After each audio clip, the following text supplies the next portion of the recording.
Hello, retro gamers, and welcome to the Video Game Flashback Podcast. I am your host, Paladino Joey, or Joey Awajan. Video Game Flashback is on all your favorite podcasting apps, or at least most of them, as it's continuing to spread around and all that, so on and so forth. Thank you once and always for downloading and listening to this show. I am always honored to be back on board with you once again today, as this one in a lot of ways is a Christmas special. It'll always be looked on that way. Mega Man 2 has a Christmassy vibe to it. Not just because I got it for Christmas in 1991-92, the Christmas season of that, but believe it or not, the Japanese release for Mega Man 2, known as Rockman over there, came out December 24th, 1988. This game will always have a Christmassy vibe to it, and every time I head into Christmas season, I want to play Mega Man 2. I just have this urge to play it. Heck, I'll play it in the summer, I'll play it in the spring, and play it in the fall. Off and on, the replay value for this game is way off the charts. But at the same time, once Christmas comes around, or even like November, I start to really get that feeling to play Mega Man 2. And I just get all those old memories, the Christmas tree and everything that we had at the time. And it was just a good time. I don't know. And in a lot of ways, for me, it was a better time. Let's just be honest about it. The Famicom release, like I just said, December 24th, 1988. It doesn't get more. It doesn't get more obvious than that. That is a Christmas game. North America, June 2nd, 1989. So that's okay. I mean, June 2nd, great time of the year. The PAL version came out on December 14th, 1990. So there's your Christmas again. It came out for PlayStation in Japan September 2nd, 1988. Mobile phones, I do believe I remember that. Yeah, I do, but it's like almost impossible to play on some of those unless you have some kind of controller with it. Good luck playing Mega Man of any kind with a touch screen. Really? Mobile phone, North America, June 2007. iOS, that would be Macintosh or Apple, whatever. We all know what that is. North America, March 26th, 2009. And Android devices, it took like 400 years. It says WW, so that's worldwide. January 5th, 2017. What's going on, Android? But okay, good. Because I'm an Android guy, but I guess I also use Apple as well as as an iPod. I'll use like an older iPhone or an iPhone SE style, where it's like a smaller one and all that. Because iPod Touches are a bleeping ripoff, so don't even bother. Apple, I guess I lost them as a potential sponsor. Yeah, well. The developer, of course, was Capcom. The publisher was Capcom. So this time there's no Hudson Soft or anything like that, like the Mickey Mousecapade episode. It's no wonder I always thought about Mickey Mousecapade whenever I'd hear the music for Milon's Secret Castle. It's like, that reminds me of Mickey Mousecapade, and, well, apparently it did. Director, Akira Kitamura, sounds a lot more familiar and a lot easier to roll off your tongue compared to some of the others. Producer, Tokoro Fujiwara. Programmers, Nobuyuki Matsushima. Cool. that name really does roll off your tongue. Artists, Yasuaki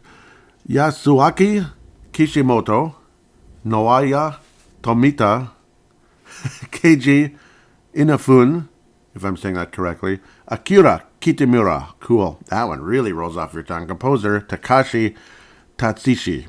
The series was, of course, Mega Man, platform, Nintendo Entertainment System, PlayStation, mobile phone, iOS. That's actually Apple small devices.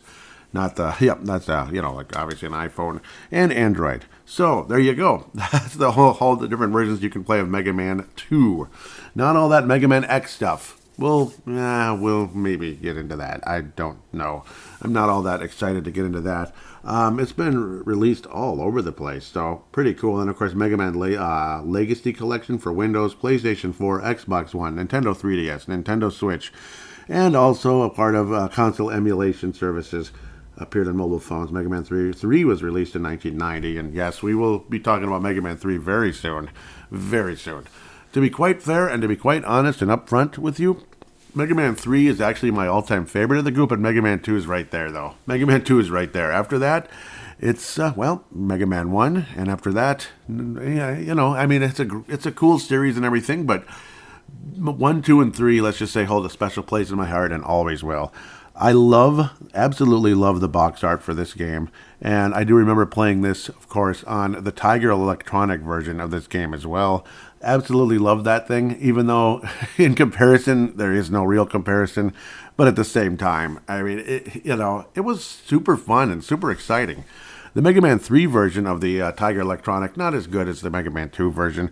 I did get it off of eBay not too long ago, but one of the buttons is like the important button, like the fire button, doesn't work real well, so that sucks. That's just reality.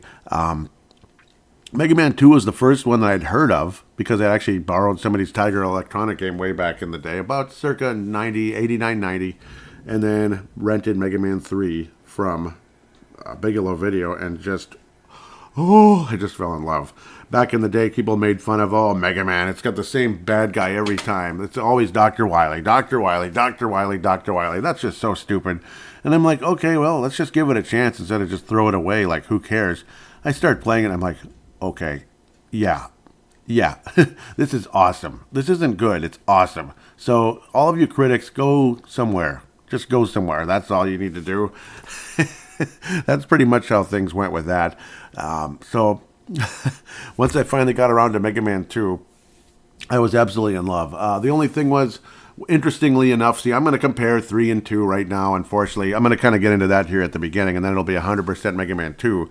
With Mega Man 3, you notice how much faster Mega Man climbs the ladders compared to Mega Man 2. So that was a bit of a difference for me at first. I'm like, Mega Man climbs ladders kind of slow in this game, and you can't slide. Like, the sliding didn't exist yet, and you had items instead of the Rush character, the Rush dog or whatever. But again, we'll get to 3 when it's time. So, and I'll probably say a lot of similar comparisons at the beginning, because these are the 2 that hold a very, very, very special place in my heart, along with Mega Man 1, honestly, which is the hardest of them all. That's a hard game. Very, very, very hard game. But this one, again, I mean, the music is unbelievable. The artwork, like I just said, fantastic. And a lot of people might look at the artwork in some of these and think, it looks dumb. That doesn't even look like Mega Man. It's okay. It's still, to me, it's special. It holds a very special place. It always will. It even kind of has that cool, like, 1943 vibe, that dark purplish kind of violet color in the borders of the box art, and, of course, the label on the cartridge. Looks just like 1943 as well, and that game holds a special place in my heart. Capcom is awesome. And I remember back in the day, my brother said something that these days you just laugh your ass off. Capcom games are really easy. Really. Capcom games are easy. Play 1943 for about 15 minutes and tell me how easy it is. Mega Man 1, even 2 and 3, not easy. Not easy, but beatable. 2 and 3 are beatable. 1 is barely beatable. And then when you get to 4, 5, and 6, well, we'll talk about them later. I don't really want to get into those too much on this show, because that's too far in the future, Let's stay in the present here with Mega Man 2. It's 1989 in the United States. It's 1988, Christmas Eve in Japan. Let's go. Merry Christmas, everybody. It's time to talk about Mega Man 2.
And that right there has to be one of the best stage select songs in the history of video games. At least in my opinion, it would have to be. So now you get a choice between Bubble Man, Air Man, Quick Man, Heat Man, Wood Man, Metal Man, Flash Man, and Crash Man, who I would actually do last.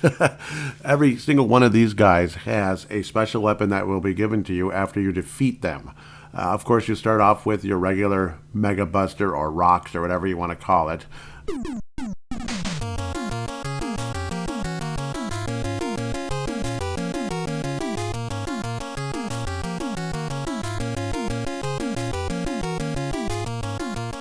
Basically the Mega Blaster. Certainly not the charged one that you get Mega Man 4 and on, pretty much, which, I don't know, I think it cheapens the value of the games in the future, so that's why I have a special feeling and a special charm to these first three. So again, it's a good idea to do these in a specific order because certain weapons are strong against certain other characters, other robot bosses, basically. Obviously, Mega Man is an android character going against other android characters. He was created by Dr. Light. So Dr. Light's basically the good doctor. Then Dr. Wily was basically Dr. Light's arch rival. They're both, obviously, scientists and all that, and they create these robots. And Dr. Wily basically created these other robots to basically to confront Mega Man and to quote unquote take over the world and all that kind of stuff. It's the old world domination nonsense that has plagued the world since the beginning of time, to be quite fair. And of course, this is basically set in the future in the 2000 somethings, basically the 2000 XXs. So we're talking, it could be in the 2050s or whatever the heck it would be, 2020s or maybe, I don't know. It's up to you what order you want to do, but for me, I always start off with Metal Man because he's pretty much strong against everything. So basically, you go off with Metal Man right here.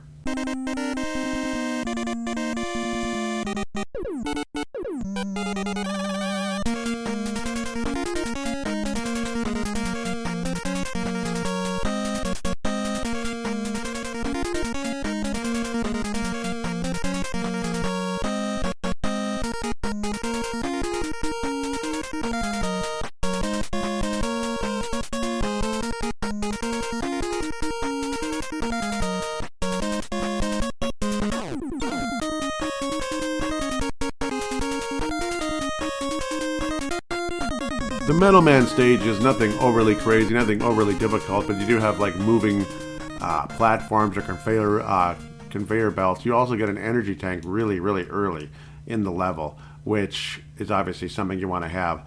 A major difference in this game versus, say, Mega Man 3 and beyond is you can only have one energy tank, or you can only have up to 4 energy tanks, at a time. So once you get to 4, every time you get a new energy tank, you're still at 4. So whereas in Mega Man 3, 4, and beyond and all that, it'll keep going up 11, 12, 13, 14, and that's kind of cool. Occasionally in Mega Man 3, you can really, really rack them up. As, that game obviously is a lot of fun, and occasionally they can be awfully generous with the power-ups. Also, there's a part in this level where if you're careful with your timing and quick shooting and all that such, depending on if you have a turbo controller or not, which you do not need to beat this game, by the way. If you need it, that's up to you. There's these kind of like burrowing machines that you basically shoot out, and they often drop energy pellets, power pellets, and energy tanks, as they call them. They look kind of like jewels, blue jewels that will fill up your weapons later on. There's a one-up that's you're probably not going to be able to get unless you have one of the items, as they call them, item 1, item 2, and item 3, that help you can kind of reach a higher platform. One of them is like a jet, like a Rush jet, before Rush existed, the little dog in Mega Man 3. Robot dog.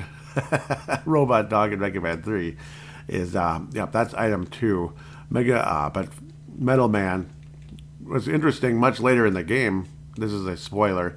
You can kill Metal Man when you end up fighting all the bosses again in the Wily levels. Basically, quick little one-on-one battles. You can you can kill Metal Man with his own weapon in one shot. So that's kind of a funny thing. The Metal Man weapon, though, is easily the most valuable. It's kind of similar to the Shadow Man weapon in Mega Man 3, but ultimately better. Now you have a choice to make as you get about the middle part of the level. There's an energy tank you need to go that you need to drop down a couple of platforms to get to. But if you don't have one of the items, you end up killing yourself after getting the energy tank. Honestly, I think the energy tanks are more valuable than life itself, I guess, in this game, as mean as that might sound. So being I don't have any of the items, I end up having to kill myself, unless there's some other trick that I do not know. There's no way you can make that jump without one of the items, 1, 2, or 3. So I ended up sacrificing a life to get another one of the energy tanks. So there's power pellets and energy or weapon tanks. I don't know why I call it the blue jewels weapon tanks. Energy tanks. It's weapon tanks. Pardon me. And now I just got a 1-up anyway, and another 1-up. So see, my sacrifice paid off. See what I mean? See how it works? You know, God is good, right? So I like to play around. So I mean, it's just fun how that works. Now you get to the same part. You can still easily fall off. There's certain little like spring-looking guys that you have to avoid. The wood weapon works on him perfectly, but unfortunately you don't have it. That's the only weapon that actually works on those that I know about. As now you get to Metal Man himself. Not the hardest boss really ever. That's why it's a good place to start. Not only the fact it's an awesome weapon.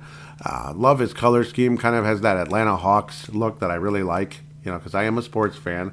A trick that you can do, you kind of shoot him and he jumps over you. Just turn around, shoot him again, shoot him again, shoot him again. You'll easily beat him. You're going to get hit unless you're like a super pro at this game. But the odds of losing if you just kind of shoot while he jumps over you and then turn around and shoot as he keeps jumping over you, it's not that difficult. You'll probably at most lose half your power and you'll beat him pretty easily, which to me is fine. I'm not looking to be Mr. Perfect and beat the guy beat the guy without even getting hit. I'm not making a YouTube video here showing off my gaming skills like I'm the greatest thing ever.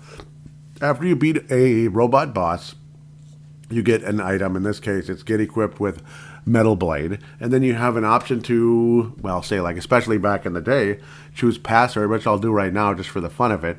And then it brings out a grid, which is A through E going down, and then 1 through 5 going to the right, basically. So it's kind of like, again, it's a grid, kind of like Connect 4 or whatever the heck you'd want to call it. And then there's little red circles or balls or whatever, and in certain spots. So what I used to do back in the old days is I would actually draw the little grid out and then say Metal Man, and then I'd put little dots in those certain spots, and that's kind of how I did it. Other people would write in B1, D1, B2, C2, E2, and blah, blah, blah. I don't know. I just drew the grid. Maybe it's simpler, maybe it's not. On the internet, that's what you're going to find is like C5, like right there. It'll have a list of all of them. It's actually kind of crazy that there'd be that many when it's just one boss done. You don't even get an item or anything. You just get one one weapon. So then you continue from there, and then you move on to take on Woodman.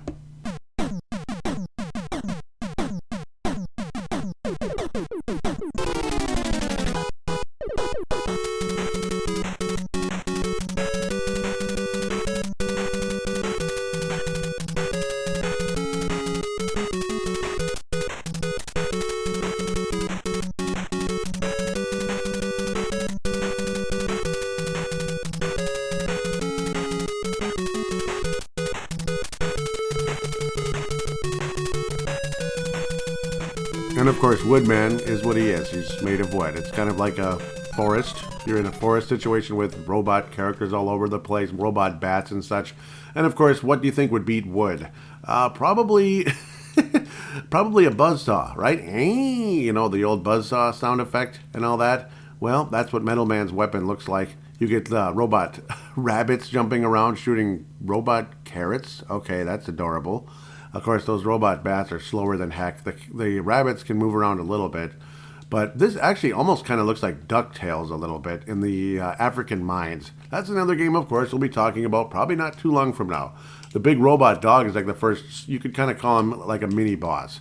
Awesome graphics, I think, especially for the era, the late 80s. Incredible graphics. Kind of anime looking, of course, which is, well, Mega Man's definitely anime-ish. You have a choice to, of course, go to the select screen by pressing start and selecting the weapon, Metal Man, of course. And in this case, the weapon is just so viable because it can shoot in all different directions, up, down, left, right, and of course diagonal in all directions as well. Pretty damn cool. And there's some parts where you might want to use that diagonal ability. It makes a huge difference. And again, this is where the weapon, if it's your first time playing through the game, you're not used to it yet, this is the first time you'll notice, again, when you're using the weapon, the bar goes down every time you fire or every few times you fire. The metal one is very, well, it's very economic. You don't use it up really quickly. Other weapons, it uses up the power very quickly.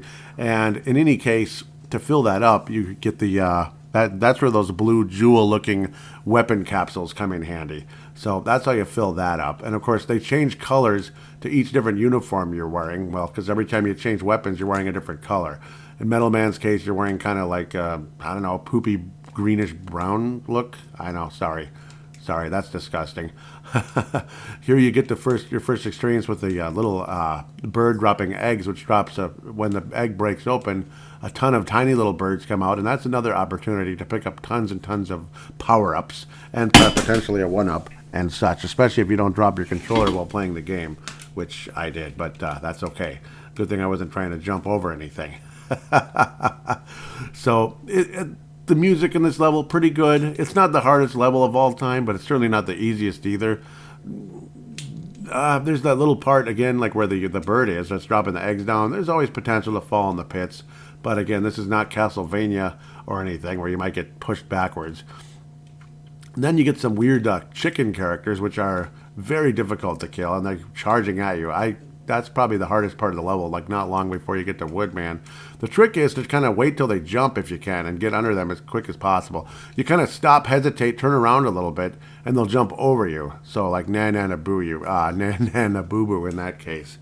The fact that I have 3 lives and very little power left, what do you think is a better option? Ooh, I should use one of those energy tanks. Or just, again, kill yourself, which is really sick and sick sounding, but it is what it is.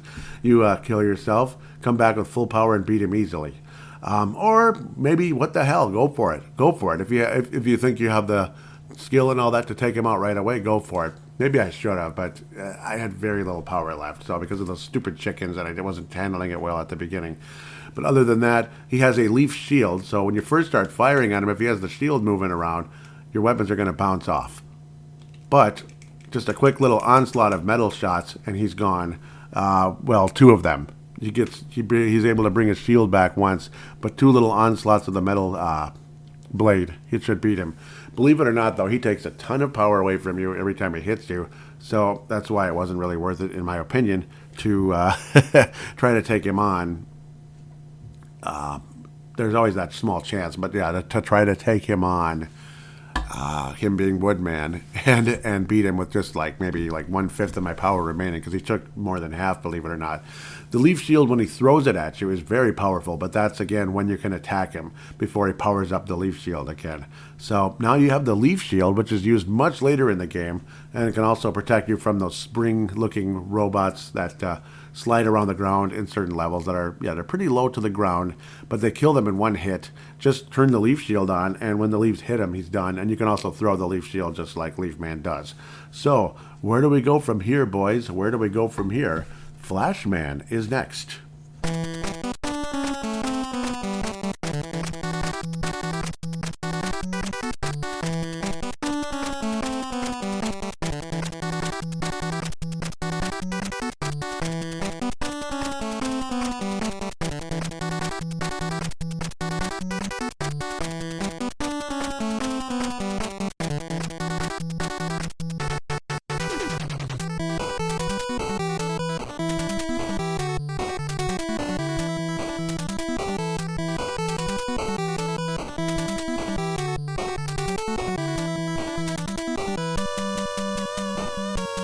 So for some strange reason that I've never understood, but I guess it works, Flashman is icy. It's an ice stage, so he's kind of like the modern replacement for Iceman from Mega Man 1, I guess, in a sense.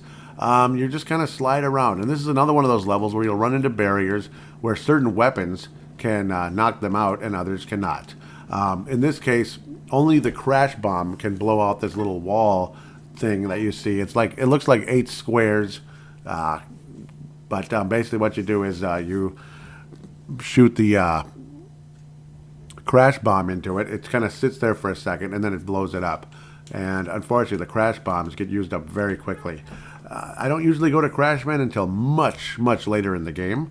Back in the day, I used to go to Crashman first. How I did that, I don't know, because that's crazy tough stuff. He's actually one of the harder bosses. His level's very difficult as well. Again, it's another one-up you can't really reach without a special weapon unless, I don't know, by some miracle you truly know how to do some miracle jump that I don't believe is possible. Again, more barriers in this level. That the crash bomb is very valuable for. Then you get the first like jumping robot with the soldier inside of it. You shoot the big jumping thing, and there's a robot with a shield, which is of course a cameo from one of the robots in Mega Man 1. You see quite a few of those, especially in the fireman level in Mega Man 1. So all kinds of cool, creative characters in these Mega Man games, and the music, of course, is unbelievable. There's parts in this level again where the metal blade comes in insanely handy.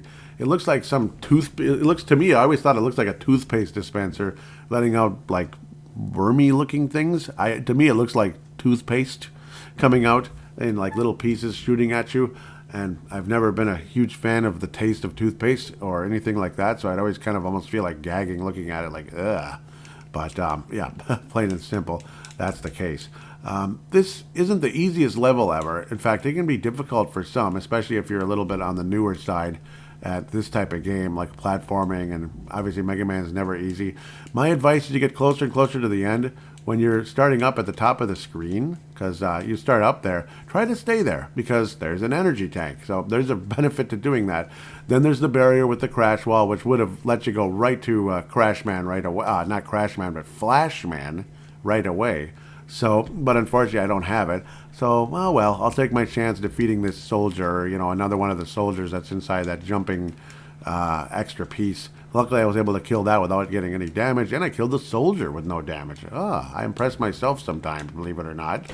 Usually I'm disappointed in myself. But Flashman himself is insanely easy. What works really quickly on him, and I'm sure other weapons work as well, but if you have the metal blade, just take him out in like a couple hits. 1, 2, 3, 4. I declare thumb war on Flashman. He's done. He took about maybe an eighth of my power away, as I just kind of kicked his butoxis and sent him back to Dr. Wily Hellland. Dr. Wily's purgatory, basically. So, good luck with that, Mr. Flashman. Sorry to do that to you. Now you get one of the weirdest weapons of the entire game called the Time Stopper. And, yeah, that's only effective mostly against Quickman, or you can literally stop everything coming at you on the screen at the same time. You also get Item 3 after defeating Flashman. The game is insanely slow here, as Dr. Light kind of like is sending you a message saying, here's item 3. It's been completed by Dr. Light, and here it comes. It's basically, again, one of those items that help you get to higher places. This one climbs on the wall. So you shoot it out and you jump on top of it and it climbs up the wall. That comes in handy in certain places, and we'll talk about that later as we move forward into Mega Man. After this, another guy whose level can be quite difficult, but he himself, when you have the metal blade, once again, is insanely easy. You will hear his music in Brave the Wild quite often, usually at the end of the first segment. And Airman is coming up later. That's obviously the theme of Brave the Wild as you open up the show. That's a Minnesota Wild podcast. There I go jumping ahead. But Bubble Man is next on deck.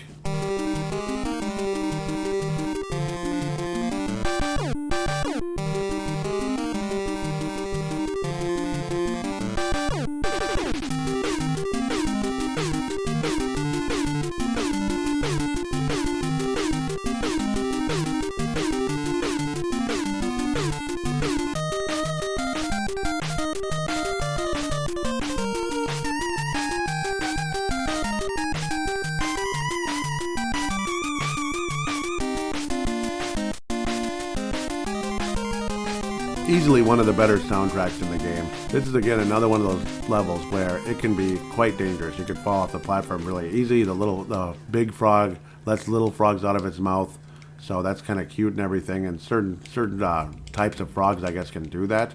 Most frogs let out tadpoles and such, well, eggs, and then lead to tadpoles and all that, which is adorable. Because I love little things like that. You also have the collapsing platforms in this level, which look just like those same walls that you use crash bombs to kill. So you're basically by a waterfall.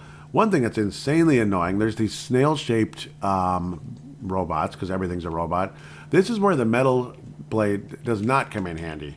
I don't know why, but the metal blade only makes the shell come off, and then the creature underneath, or all the remaining part of the robot underneath, moves faster and attacks you. It's really dumb and annoying. So just use the regular Mega Blaster or Rock or whatever the heck you call it, and it kills him in one hit. Insanely easy. So they kind of trick you with the whole metal situation. Once you actually get into the water, be insanely careful with the fact that Mega Man can jump insanely high while in the water. Sounds cool and convenient and everything, but not when there's spikes on the ceiling. As you get further and further into the level, you're going to run into that situation, and you've got to be tapping on that button very gently. Very gently, otherwise you're going to be insanely frustrated. You make a full jump, you're dead.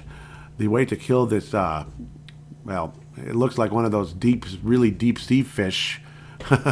You shoot where the cute little light would be on the deep sea fish. Of course, in that case, that's the way to kill that. And generally, with the metal blade comes insanely handy here with that, and also with these other, God knows what these things are coming out of the ceiling. I'm not sure what they are. They look like something from Star Trek, the original series, maybe, or the early stages of Star Trek: The Next Generation, or maybe one of the movies. I don't know. They look weird, but they're really cool. They definitely have an 80s vibe, so maybe we'll say the early Star Trek: The Next Generation, like Data lore kind of part of the movie or the show or whatever. I get another one of those deep sea guys, kill that antenna or light or whatever the heck it is on the top of that fish's head. Watch the heck out for the spikes on the ceiling. Don't jump very gently. Kind of basically tap on that A button when you're jumping. Of course, B button is firing, which I rudely never mentioned, but, well, I mean, most of you probably figured that out already. And again, you get out of the water finally, and now you have crabs coming down. Of course, watch out for that. Take your time. That's one of the biggest keys in these games when you're jumping around in areas where you could fall and die. Just the whole key is to take your time, because you should be able to make it easily. Not a very difficult level, as long as you're careful with jumping. I mean, it is literally a level that says, be careful with your jumping. It's just that simple. You get to Bubble Man, and guess what? There are spikes on the ceiling. Who cares? If you have the metal blade, you don't have to do nothing. Once he gets above you, he is deader than a doornail. He is a sitting duck, and you blow him away. Bye-bye, Bubble Boy. Or Bubble Man, anyway. But he was so pathetic and weak with that metal blade, I might as well call him Bubble Boy. So again, go to Metal Man first. It's that simple. It's that bleeping simple. After this, you get one more level that's not super hard, and then the last two I think are kind of getting, well, the last three get to be pretty difficult, to be quite fair. That's why we save them for last, and you try to have as much as you can leading into those. The next one is indeed the opening theme for Brave the Wild, and that would be our good friend, Airman.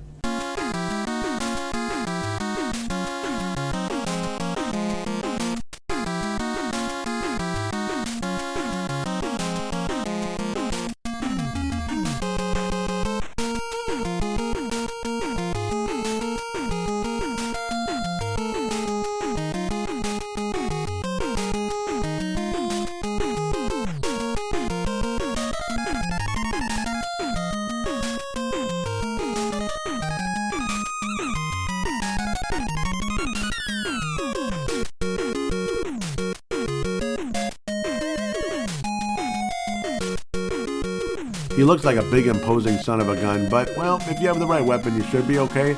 This level actually is pretty tough. I used to have a hell of a time here. You get all these robot characters that appear in the sky that have these drills coming out of the side. Again, it's all about patience and timing. Patience and timing. And these little characters that are let out on the sides, like you could say slots or ports or whatever the heck. Ports, I guess we'd say, in the technical world. Or these little flying robots that come out of the sides of these big platformy type robots with drills, because you have to use those platformy things to even move on in the level. And then you get Thor or a Lightning Lord robot on a cloud, and you kill him and then jump on that robot, or that it's like a propeller with a cloud around it. That's cool. And for the first time, you get the effect of going behind the cloud as the rotating cloud propeller device kind of takes you for a ride. It's pretty cool. You actually go behind the cloud. Again, it's all about patience again. You don't want to jump at something you can't see, so wait for the item to come out of the cloud in case of, well, when you're waiting to go to the next one. Just take your time and all that. One good thing is that's kind about this game. You'd avoid super cheap things. You don't have to worry about hidden pits underneath the clouds, except one that you want to go down. It doesn't kill you. You just go to the far right edge of the screen once you're able to wipe everything out, and it'll take you down further where you need to be. So obviously fun stuff as you continue there. Similar situation, you go all the way to the right. And again, it looks like a cloud's covering the thing. It used to scare me to death thinking there's a hole there, but there never is. So thank God you don't get killed from an invisible pit. That's mean and bullcrap. And some Nintendo games do that stuff. This one didn't. So thank you, Capcom, for playing fair a little bit. Luckily, so far, I've never been hit by those drills, at least in this in this session of playing the game. Obviously, you're very prone to doing that, and you have to time everything right. As you get further in the level, those little obnoxious little flying items come out much faster from the slots in these platform floating gigantic robots, which can kill you very easily. I'm actually doing a pretty good job, which is nice. You get miniature airman looking guys. Well, they're not miniature, but they're like mini boss versions of them, you could say, that try to blow you backwards. It's all about, again, timing, and that whole Mega Man one-on-one style that we've all grown to love, all of us retro gamers. The bird is obviously prone to knock you off the edge, or liable to if you're not careful, but thankfully I've been lucky. So far, that time I wasn't, unfortunately. So I would have been right at Airman and ready to kill him. Unfortunately, that stupid last bird, I got a little impatient and kept moving too quickly. So that's how that works sometimes. Honestly, one of the reasons I screwed up against that stupid bird was because I didn't have the metal blade equipped. Again, this is where the clouds can actually be a hindrance in this case, because the bird kind of hides behind the clouds as he's coming up there and drops the egg. So the trick is, fire diagonally upward there, and you'll hit that bird before he can do enough damage and screw you up. So again, huge trick again. Then there's that last one. Again, that's where the blade comes in handy, because you can shoot down. You jump up and shoot down on him before he pushes you back. Unfortunately, that part does have a Castlevania effect that can push you back into the pit. Once you get to Airman, the weapon of choice versus Airman is the leaf shield. Isn't that the darndest thing? Or it's wood. Well, it's a W, but it's a leaf shield. You have to be patient to wait for the tornadoes to go by, and then fire the leaf shield. Oftentimes, the tornadoes blow it away. Finally, he starts jumping around, and then he's prone to getting killed right away by the leaf shield, because it only takes 2 hits from the leaf shield to take out Airman. But again, he's a pretty tough guy, because of those tornadoes that he shoots out can be pretty troublesome. They knock the leaves away, just like they would in real life, right? If such a thing was to take place. I think a tornado versus leaves, I think the tornado wins. You get the air shooter, which is a pretty nice weapon. It shoots up diagonally, basically, kind of up and diagonally, depending on which direction you're facing. And now you get another message from Dr. Light.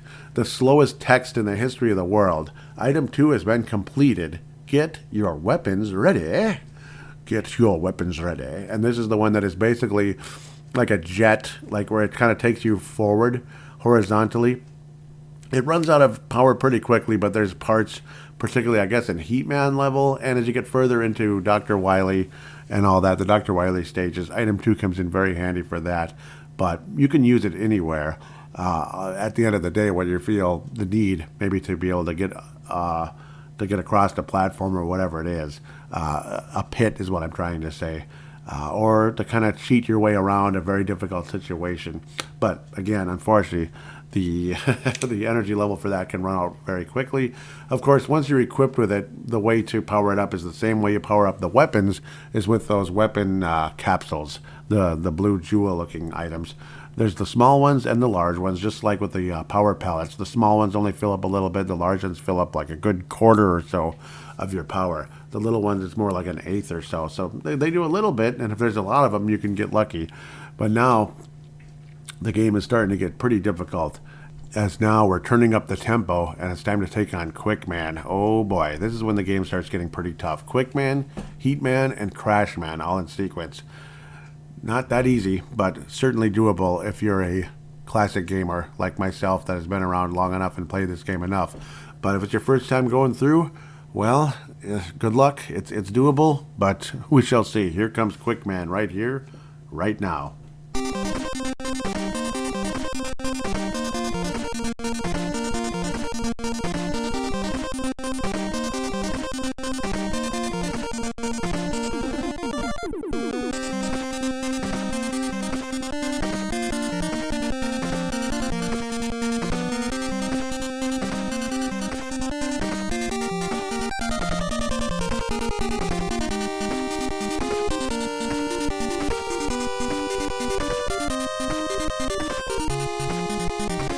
Back in the day when I first played that Tiger electronic version of Mega Man 2, I always saw Quickman on the front, and I was always most intrigued with him versus everybody else. I liked the guy with the boomerang, so I couldn't wait to play him in the real version. Little did I know what a hard son of a blank he would be by the time you get to him. So this is first part of the game when you probably want to use item number 3. You'll notice there's a 1-up on a platform that's a little too high from you, but all you have to do is fire the item 3. It'll climb up the wall. Basically what you do there is jump on it. It's just basically like a platform that climbs up the wall, and it's quite simple stuff. Continue through here, so that's the whole purpose of item 3. It does things like that, and you'll definitely want that in some of the Wily stages moving forward. And you probably could have used it in previous stages for other items as well, depending on the order you do. You'll notice early on, you'll start seeing what look like yellow lines coming out of the walls. That will kill you in one hit. It is actually technically a lightning bolt, and this is where the flash comes in. You do not want to use it right away. The first 3 times you see the lightning bolts, you just kind of keep falling down. Don't use the flash yet. Don't use it otherwise, because you can't stop once you do use it. It'll just use the whole thing up. What it basically does is it freezes time. Basically, it's like stopping everything. But then once it's used up until you power it up again. So it's kind of stupid and annoying in that sense. But that's the flash, whatever. It's just called flash, I guess. It's just F, like swearing and stuff. No, I'm kidding. So, yep, once you get to, it would be the 3rd screen that has the lightning bolt lines coming out of the walls, basically. You fall again on the left side there. That's the only way to go, basically. If you're lucky enough to get through the other part, you could get a 1-up, an energy tank, and a big pellet. Maybe you could have used the flash earlier to get to all that, to stop the 3rd bolt near the bottom of the screen from blocking off that area, but oftentimes I don't do that. I don't think about it, and it's okay. You usually have enough energy and all that stuff at this stage. You get through an area where it's basically kind of like a short little, like, shout out to Fireman. Some of the monsters in Fireman, the fire robots, basically. The screen is dark, and then you get to him, and he lights up the screen when you see the soldier throwing, or big robot throwing fireballs at you, basically. That's when the screen lights up. And when you kill him, the screen gets dark again until you get further and further to the right. And now eventually you have nowhere to go but down, where you'll fall down, down, down. Make sure you are equipped with the flash. So that's kind of a purple, like kind of like a Viking look, I guess, without gold on it. So yep, here we go. The flash starts coming, or the bolts start coming in. You press flash. You don't want to press it too early, but I guess I may have, sort of. And you just want to keep moving, moving, moving as you go down. Maybe pick up the energy pellet or capsule or whatever it is as you go down. You just want to keep moving as fast as you can while the screen still shows things are frozen. Just fall, fall, fall, hell with everything. Unfortunately, I think I blew it. Yep. So that's how it is. You have to basically do everything as fast as possible, and kind of, if you need to, kind of catch on to the pattern as to how the whole thing works out. But when that happens, when you do die, you have to fill up the flash by fighting with these fireman type robots that are in the fireman stage in Mega Man 1, and then occasionally they'll drop those big capsules. So that's the key there. Thankfully, in my case this time around, these fire robots, as we'll call them, are thinking about Christmas here. It is the season of giving, so they gave up those energy pellets pretty quickly. The large ones only, not the small ones.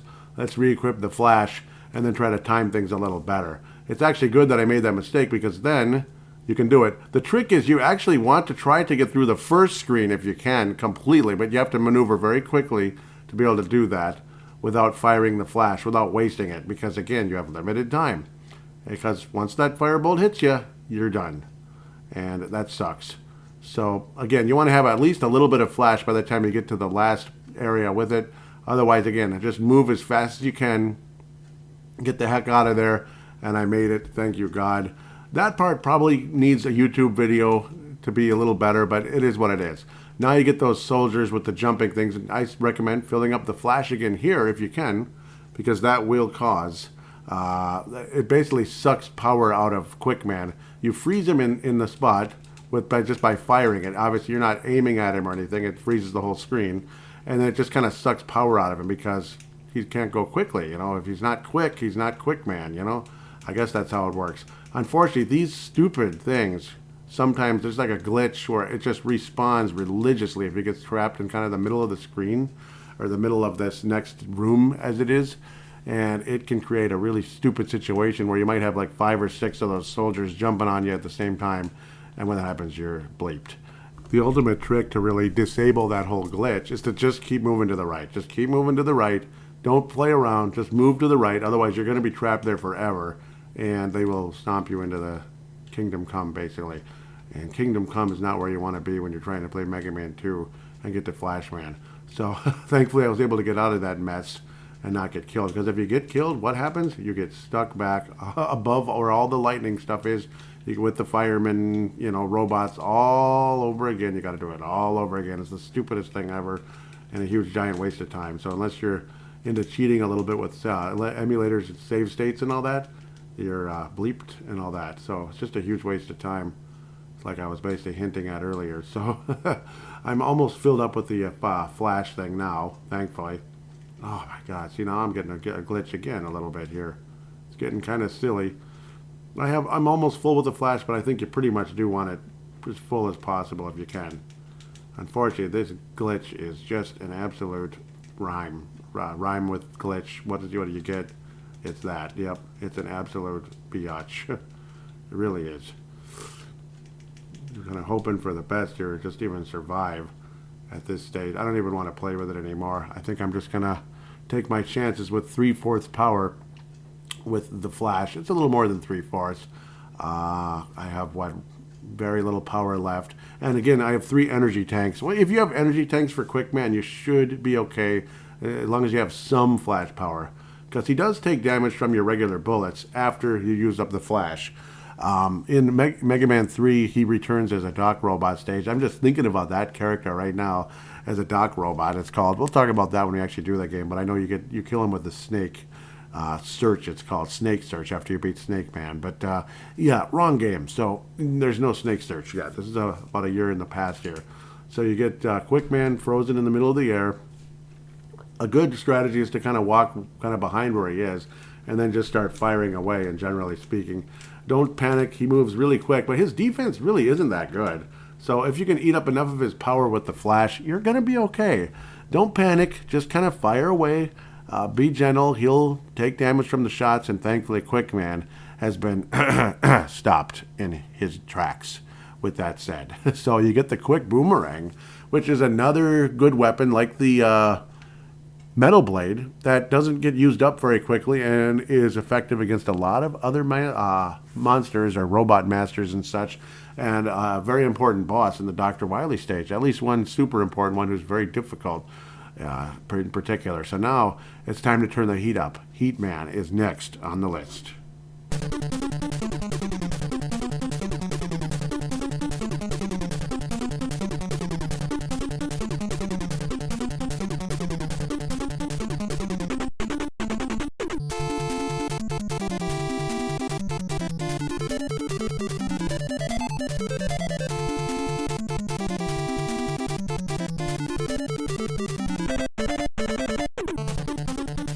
Call me a dork, but hey, I used to use the Heat Man song when I would talk about the Miami Heat, and when LeBron James first went to the Heat and all that, he's like, this fall I'm gonna take my talents to South Beach with the Miami Heat. So I had fun with that. I would play the Heat Man song because I was excited about it at the time.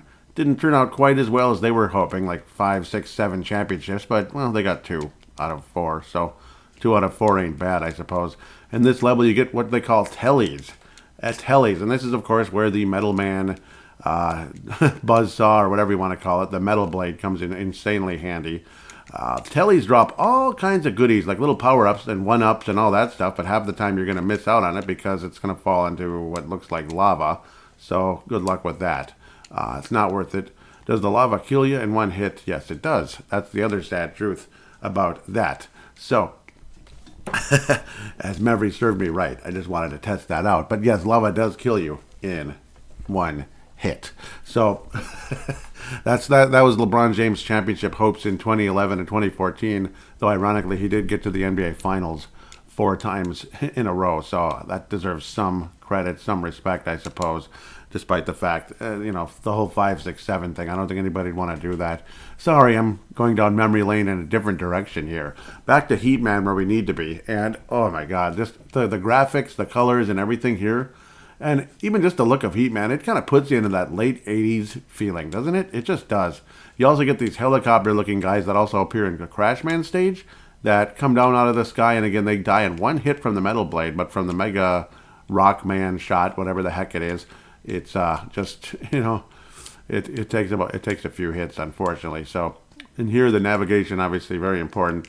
Tellies, which will appear, both of these bad guys appear in the Crashman stage as well. So, another reason why this part of the game is a little harder. And ironically, you could come here after the Metal Man stage and probably have a similar amount of success, but there is a part upcoming where you do need the item 2, at least in my opinion you do, to save time, effort, and all that kind of stuff. Here you also get your first opportunity to use the wood shield to wipe out those, whatever they look like. They look like old Christmas presents with the thing popping out of a box. Of course, they're a little bit closer to the ground, unfortunately. And most every other weapon doesn't do anything on them, but the metal does everything. So absolutely great. You also run into the infamous platforms that you'll see in Mega Man 1. They debut in the Elect Man stage in that game. Here, there's a little stage of it, and it gets more and more common in this level. Thankfully, Mega Man, you don't have a time limit like Mario and certain other games. Even, oh my gosh, yeah, but of course, again, it can be a pain in the butt, even in the most simple situations. You just don't time it right, and then you screw around forever, which is really annoying. So, unfortunately, I mean, sometimes you end up using the item 3 or something to let it climb up the wall, and that is an option here if you get sick of dealing with this crap, but it's not that hard. It gets harder later on, where I would highly recommend you use item 3 or item 2, potentially, in these situations as you come up, because obviously, this Heatman is getting a little bit on the harder side. We'll talk about his weapon as well. There is a part that comes up pretty early after you get through the first room with the appearing and disappearing platforms, where you will need item 3 in order to just climb up the wall. I guess I suppose there is a platform there as well, and that kind of goes on and on throughout the level. The walls get a little higher, and then you have to wait patiently and time the platforms out while dealing with tellies at the same time, which is really annoying. Tellies are the round things that come out of the wall, the little blue guys, and that's where the metal blade comes in handy.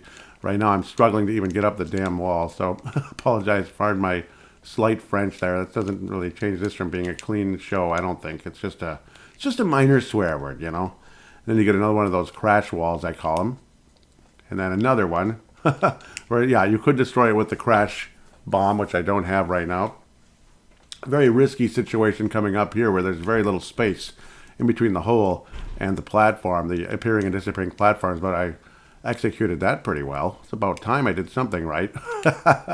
Might as well lose all my guys in like 3 minutes here, and then I guess I got to start dealing with emulators and save states, as the AVGN might talk about. Here we get those weird little guys close to the ground that the wood shield kills in one hit.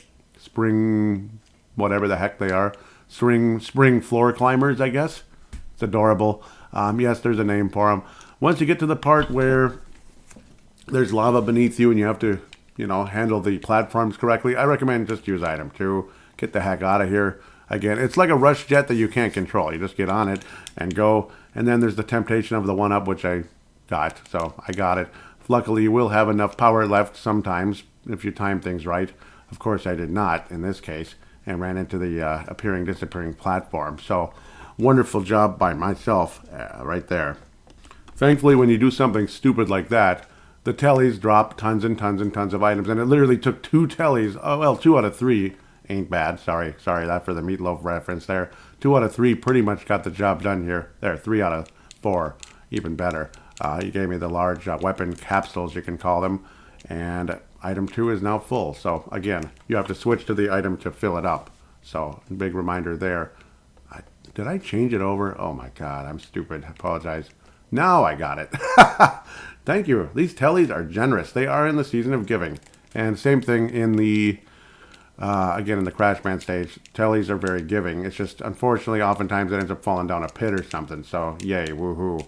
Or in some area that really you wouldn't want to go to and risk falling into a pit or lava or something like that. Oftentimes it'll end up landing in the frickin' lava. So now a very inopportune spot here with the tellies and such. So,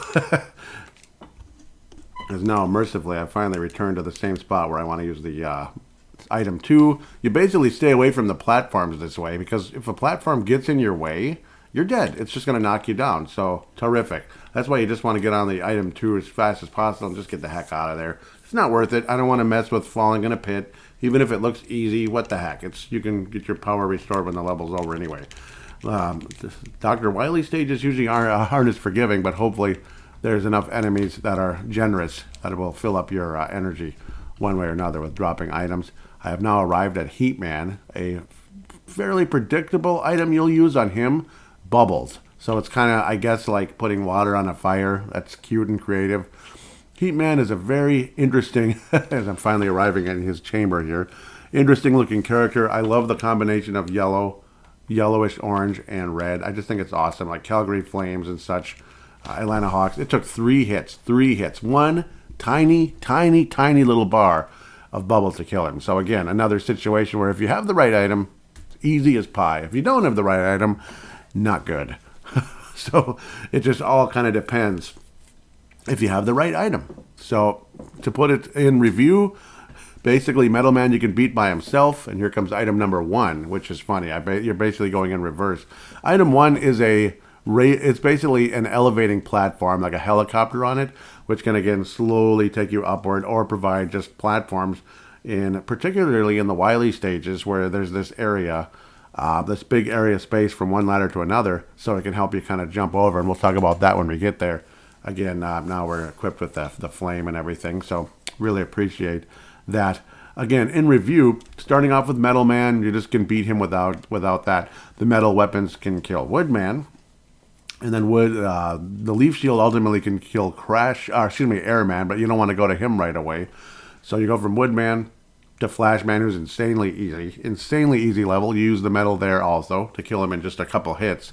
And then you go to Bubble Man, where, again, the metal blade kills him in just a couple hits.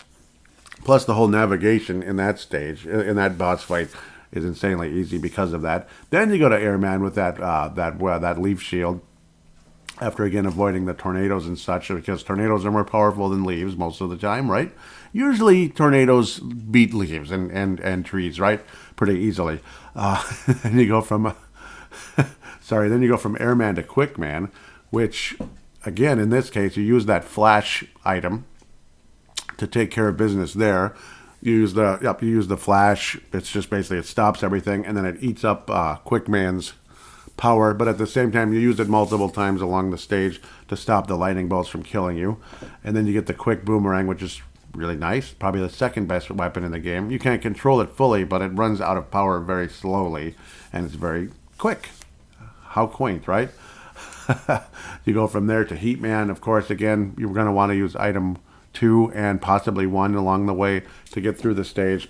One of the more difficult ones, I would have to say, and you take care of business with just a couple of Bubble Man shots there, and then you finally go to Crash Man, and he's beaten fairly easily with Airman's, the air blaster, basically. So it's not too complicated. Let's get to Crash Man right here and right now.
Ah, Crash Man. Easily one of the best soundtracks in the entire game. Easily one of the best tracks in the entire Mega Man game. And that's saying a lot. Again, get ready for those tellies again. Those little blue floating round things, I guess. You know, it's just think futuristic stuff. Think the early stages of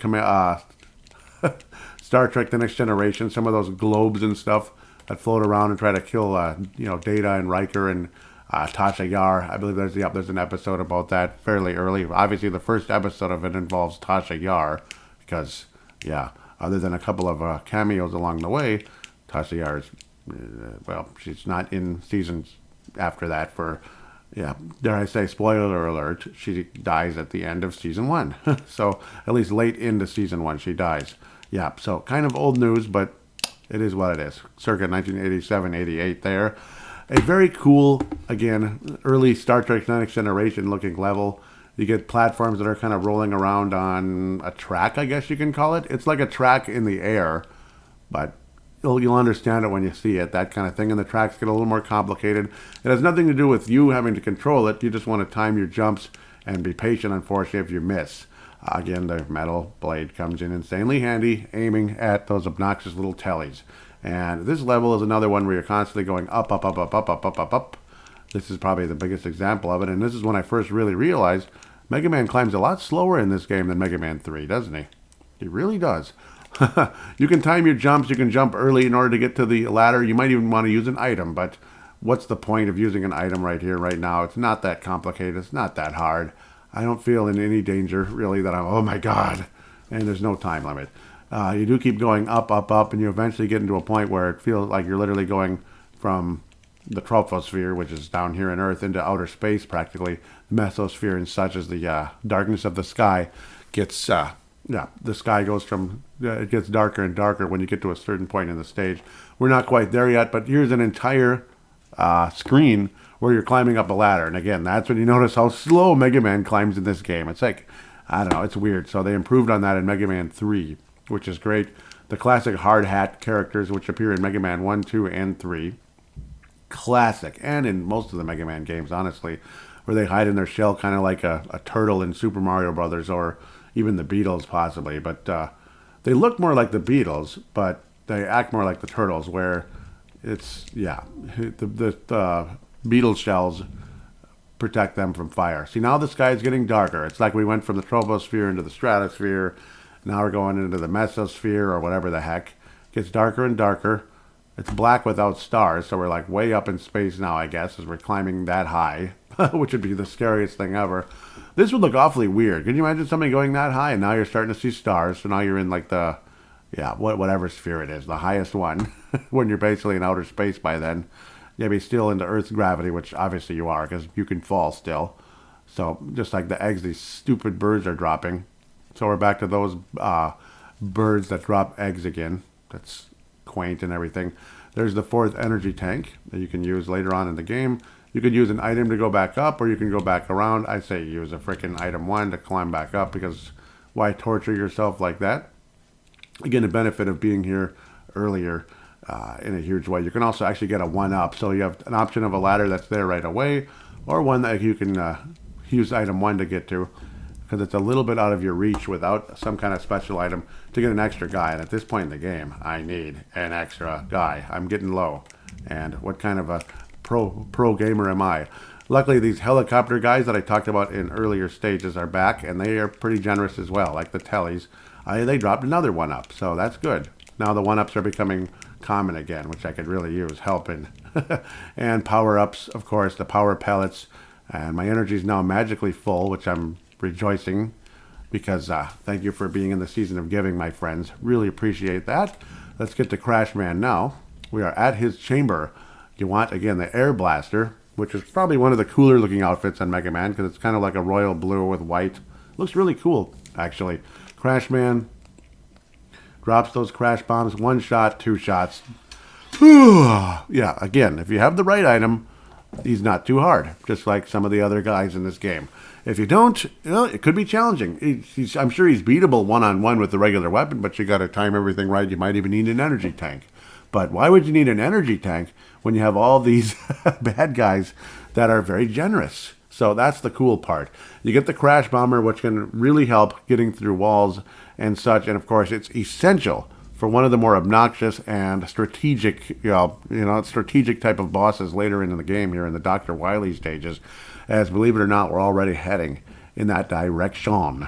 Again, if you're the old school type that doesn't want to use emulators or save states, get that, hey, fans, get that pencil and paper, pull out those sharpened pencils, press that password button and write it down. That's what you'd be doing. Should I read it off just to be a nerd? I guess. A5, B2 and 4, C1, 3, 5, D4 and 5, E2. That is. So again, if you can always replay it on your iPod. It doesn't take too much time. And you can even slow me down if you really want to. But that's how you do it. You'll have every item, and you will also have, I'm not sure if they save it, though.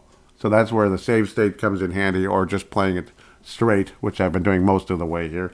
Where you can keep your energy tanks that you have built up over the course of time. Unfortunately, I have reached the limit.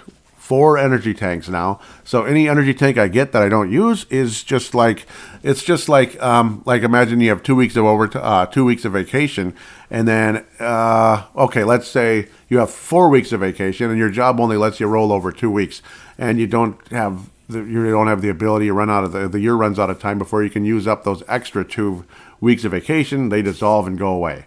So that's really annoying. You just get 2 back instead of 4 going into the next year to bank into the next year, So just imagine that. That's how it is with the energy tanks. You get a 5th one. It's, done and dusted, as they say in Australia. As I hope I have at least 1 or 2 Australian listeners. Vince Germano. It did say Victoria. I do believe you're listening. Maybe you listened to 1 or 2 of them. Hopefully you'll like this show.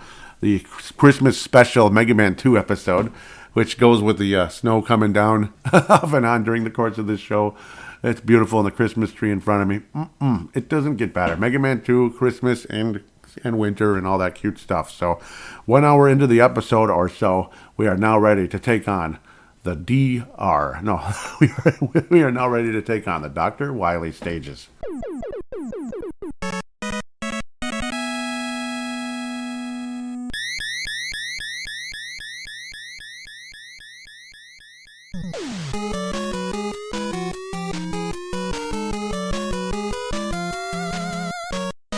And yes, you get to see the old son of a gun himself taking off in his flying saucer, I guess, which is further proof that not every flying saucer you see is aliens. It just might be some evil scientist, which when you talk about some of the creepy government stuff going on out there, it might be evil scientists after all. It might be certain doctor this or doctor that taking off to their secret place, their secret inner sanctum, their secret palace, or whatever the heck it would be, and preparing for world domination, which is what Dr. Wily's purpose is here. And of course, he pops up the lid a little bit so you can see him, and does his little eyebrows like, are you here? Come and get me, you son of a biscuit, basically is what he's saying. And there you are. You got all your items. You have all, in this case, in my fortunate case, energy tanks and such. 3 remaining Mega Men to go after the current ones. I believe that's how this works. Yeah, because you can be playing and it says 0. So 3 remaining Mega Men afterward. So technically like 4 times I'm dead if I don't get an extra guy along the way. Now you get to hear quite possibly the best track in the entire game.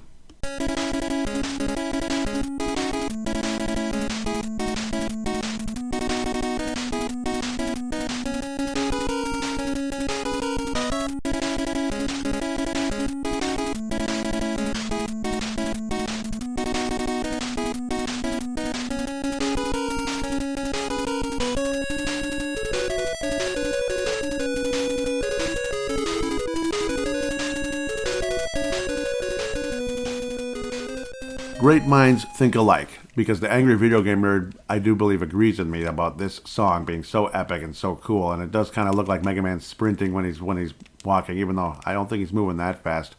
I guess technically he would be moving quick. Maybe not sprinting, but aggressively moving forward. Like, we got to keep this going. The metal blade comes in handy again. Imagine that as all these obnoxious little, as these obnoxious birds dropping eggs are above you.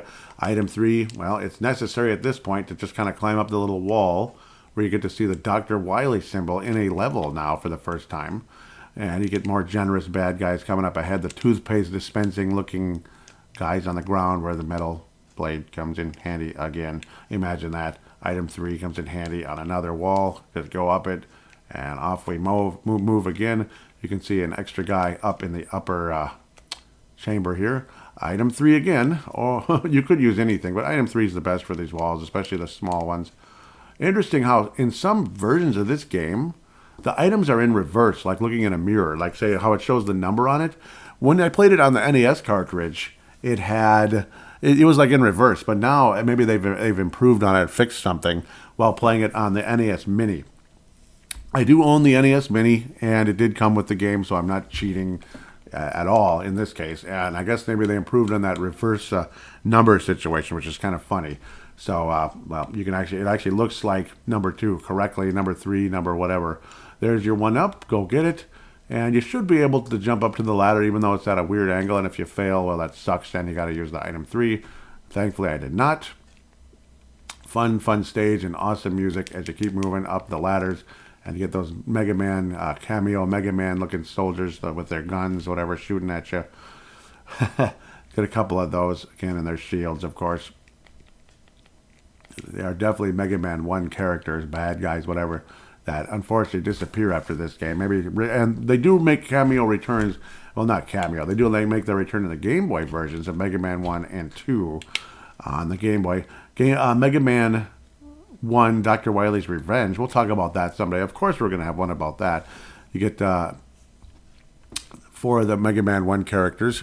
Not all of them, unfortunately, which is kind of crappy. You don't get Bomb Man or Guts Man in there, which probably have the 2 best songs in the game outside of Elect Man.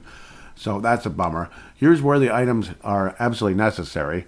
Item 2 will not help you here. You have to use item 1 because the ladder that you climb up is way too far. You see, it's far to the right, but also too far below for you to make a great jump with item 2. I suppose you can do it.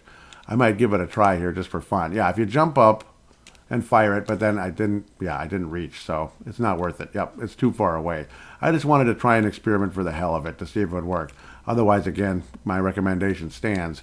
Use item number 1 and just kind of keep dispensing it until you it's almost like creating a stairwell or a staircase, pardon me, in order to get there. Unfortunately, you do have to get near the end of the frickin' ladder, and sometimes you end up falling off, which is stupid, but if you turn around quickly, you can get right back on the ladder. 1 shot, 2 shot, and I blew it. So, yep. So it's not the easiest thing to do. It's certainly not the hardest. And because sometimes I have an innovative mind when I play these games, I just simply thought about this without even looking at any player's guide years ago. Sometimes I amaze myself. I do, because I didn't think of myself as a smart person back in those days. That's for sure. What is up with this controller? I don't know if I'm too hyper or what, but I've blown it twice now, which is really embarrassing. I finally bleeping made it. Oh, what a stupid part. Yeah, and I remember often getting pissed off at that part. It's not that easy, and now you get to the chamber where you pretty much want to keep moving. It's a little bit scary. So once you get to the upper area here, after getting through that obnoxious part, switch to the quick boomerang right away. And once the screen starts moving, keep moving. Don't slow down. Don't do nothing. Just keep moving at a pace as best you can, because that dragon's going to appear behind you, and you got to move. You got to move, because the dragon touches you, you're dead. It can be disorienting. You might end up screwing up once or twice, and it's just the most frustrating thing in the world when that happens. This whole dragon part is one of the scarier parts in the game in a lot of ways, in terms of you could lose a ton of lives here by just one misstep trying to jump around. And the whole trick of, well, there's not even a trick. The whole point of of beating the dragon guy is just fire away as fast as you can. Don't bleep around. Have a tiny bit of patience at first, but get to the upper thing as you can, and then maybe give yourself, because that way if you get hit, you'll fall back to the middle one, the middle platform, and wipe him out eventually. So thank God in heaven I beat the stinking dragon. But anytime you get hit, you'll fall to the second one. So that'll give you a safe haven. Being on the bottom one is the dumbest thing you could possibly do because you get hit, you're done, a la Castlevania style. Now we move to the second Dr. Wily stage where the music will stay the same.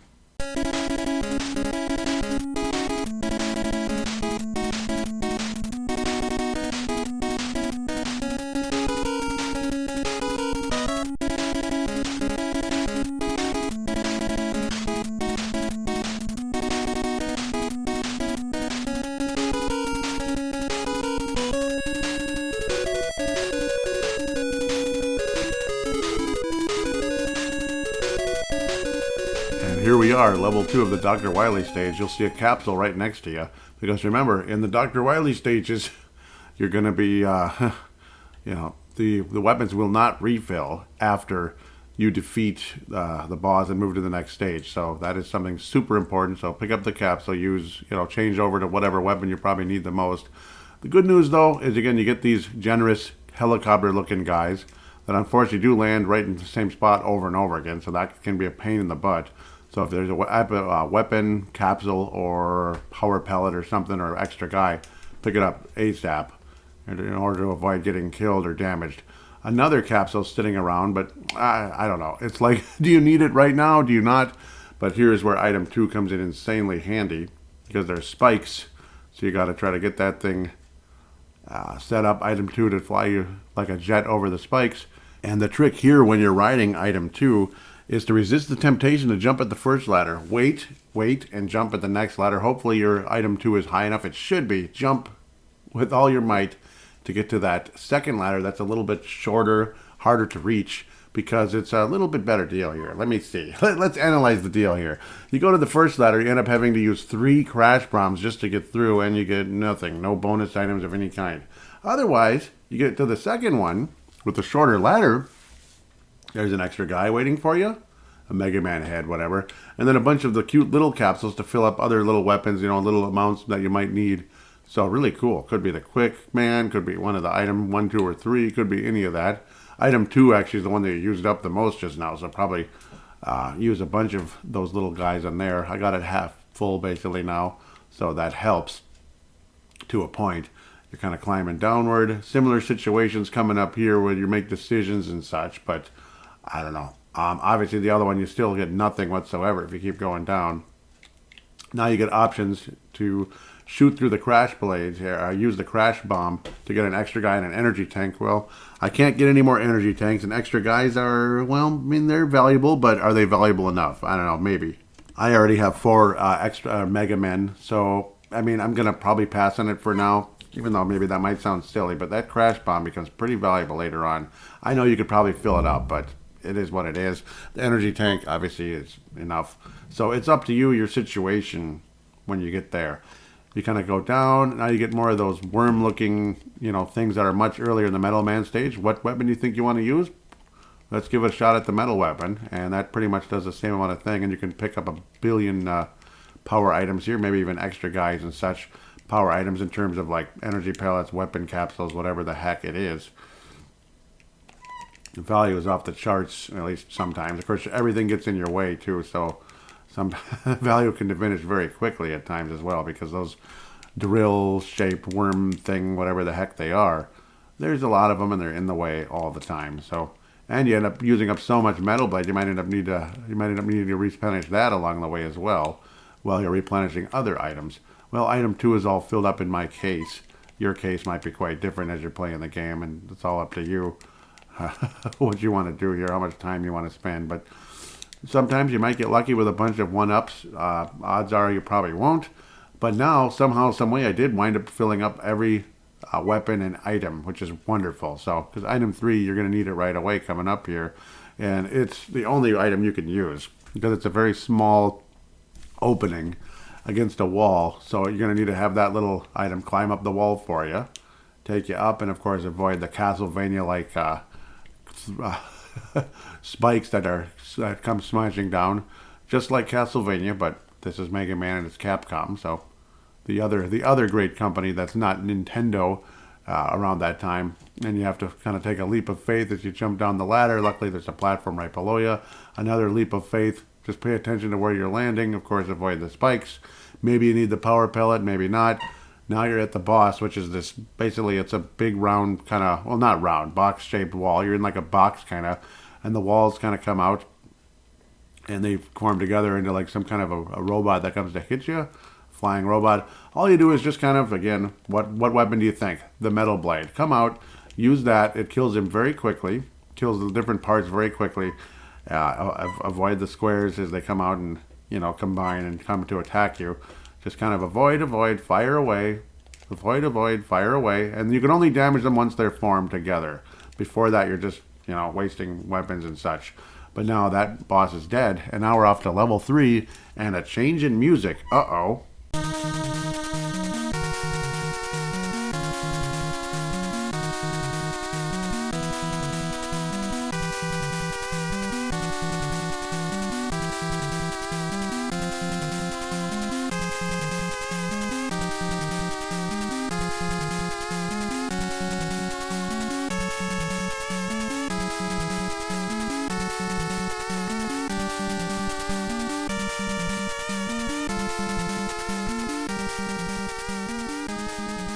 It's another level that might seem like maybe it's not the hardest thing in the world, but be freaking careful. You could lose a lot of lives here very quickly, and you also have more choices about using the crash bombs. I elect not to, because level 4 is the boss involving that. You have energy pellets below as well that are accessible. You end up probably only using one because you're going to have to use an item to get to the other one. Most likely, well, no, I just made a dumb decision, but that's okay. Of course, spikes kill you in one hit when you get below. Those urchin-looking spikes when you get into the water. This is when jumping high is okay. You take advantage of it in this case. The fish you cannot damage, at least I don't think so. I've never really gave a crap to try. Just avoid it and keep going. The fish that jumps up out of the pit, yeah, well, the metal blade does nothing. So if the metal blade doesn't do anything, it's probably not worth it. Of course, again, be super careful as the channel narrows as you're walking now. And you want to avoid the spikes. You want to fall down as gently as possible. If you're not gentle with that D-pad and paying attention, you lose a life instantly, and it's a big freaking waste. But luckily, in this case, I believe I'm okay. Avoid the temptation to jump as you're walking around as well once you're anywhere near any spikes. Luckily, though, when you're falling in water, it's slower than just regular falling, so you can avoid the spikes as you get down to what we might call the ground level or the basement or whatever the heck it is. It's lower than before. Metal blade is equipped again like it always is. Now I'm ready to get to the next boss already. So this level, not too hard. Level 4 is definitely a different one. Now we get a big giant Gutsman character. Whip out the bubble... Whip out the bubble shot, or whatever we like to call it. Looking all black and white is what Mega Man looks like, with that gray outfit, basically, with the bubble shot. You want to jump and fire away on Gutsman's head. Again, Gutsman, we'll talk about him someday with Mega Man 1. He's not too hard. You take him out. It's a big giant Gutsman, literally on a tank. Huge, classic Mega Man 2 and 3 style boss there. That has that epic anime-looking looking style anyway.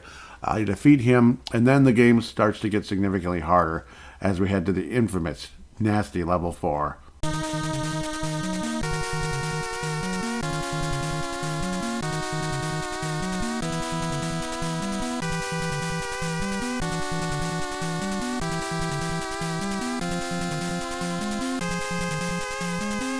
This level kind of sucks. You'll notice when you first get here, there are capsules there. Leave them right there because you just might need them in case you end up failing. Epic failing or whatever term you might want to use against the boss, because there's a strategic way to do it, and it's kind of like the only way to do it.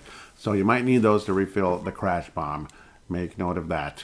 Hard Hat just dropped a nice big capsule, so that's nice. I'm going to fill up the item 3 at the time right here, because that's another thing that comes in handy in that final boss. Item 1 and 3 will come in handy against the boss of this stage, the end boss of this stage.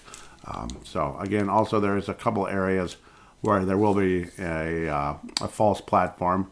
So you experience it at first here. It gives you no danger.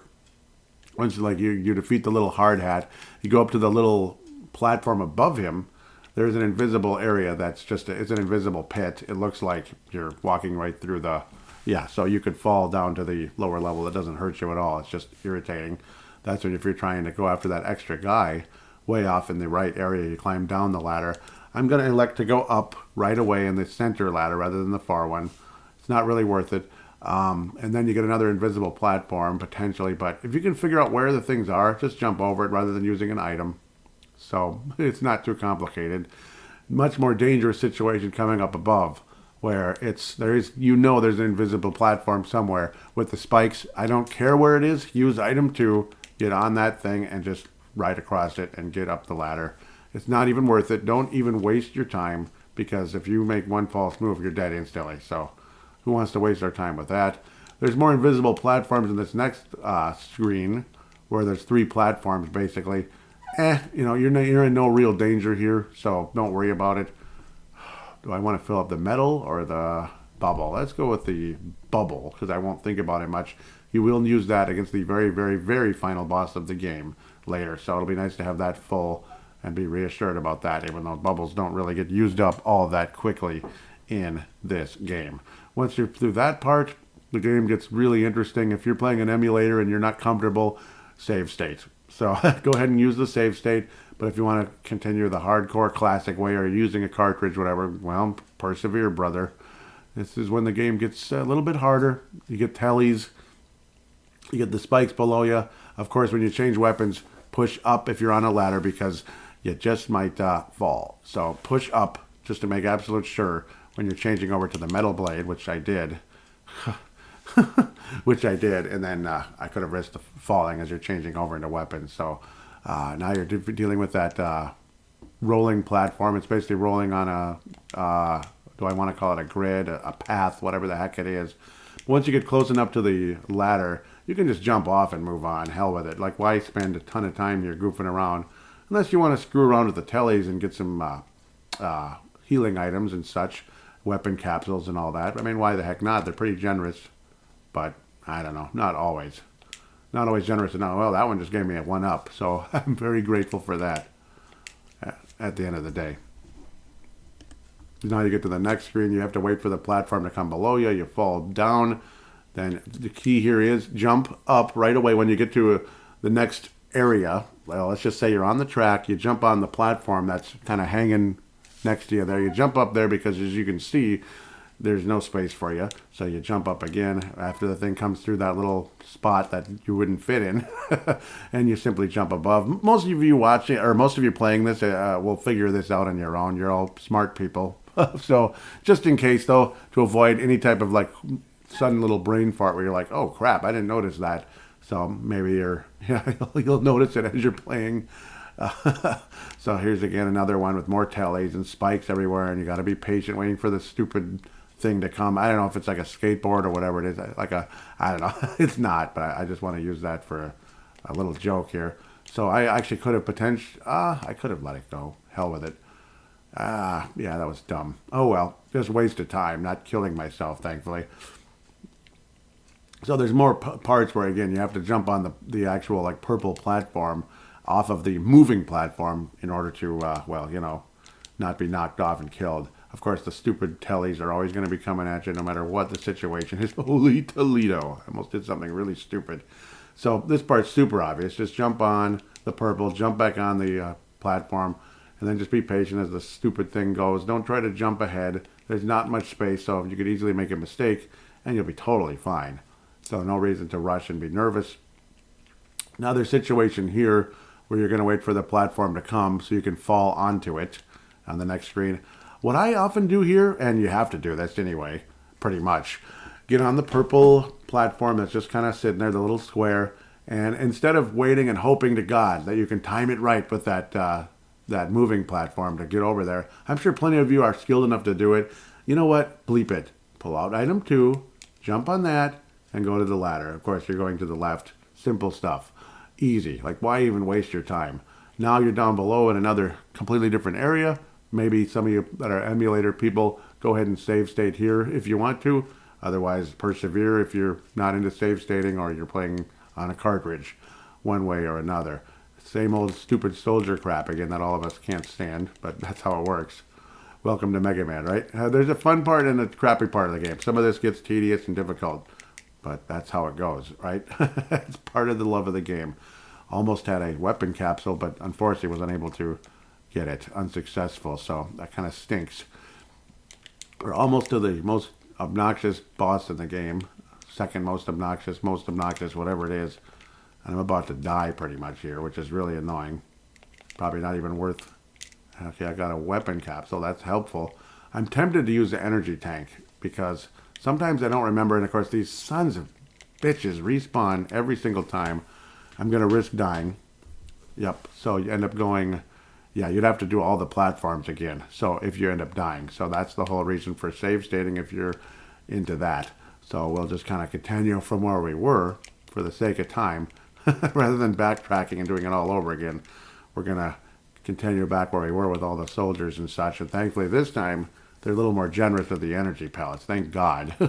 Otherwise, it's just, it's just going to be what it is. This is an annoying part of the game in terms of, like, yeah, these stupid rooms with these soldiers and these mechanical, like, leg devices, whatever the heck they are. You just want to keep moving to the right, You just want to keep moving to the right, whether you like the red wave or not. Keep moving to the right to get to the chamber of the next boss, where this is where the game gets a little tough and confusing. And pray to God I don't mess it up right here and now. It's not easily done, and you will be using at least one energy tank here. This is why the energy tanks exist, are for this battle, to be quite fair. They not for the whole game necessarily, but this is the time when you want to use them. Maybe you'll need one against the Dr. Wily alien guy later on. Of course, again, it's a very fun, entertaining game to play in one way or another, but it gets tough as well. So again, you enter the chamber and go up against an obnoxious boss. Obnoxious. So what this is basically is cannons in the wall, and a lot of you have probably played this many times, but what the heck? Let's talk about it anyway. Use item 1 to go up on the platform. Yeah, you got to use item 1 to go up on the nearest platform. And the whole goal here is to use as little crash bombs as possible, because once you run out, you're bleeped. So if there's a guy that's wide open for a shot, go for it and take it out. Not guy, but cannon. I killed one. Killed the next. Okay, so 2 are gone. 2 out of 5 are gone.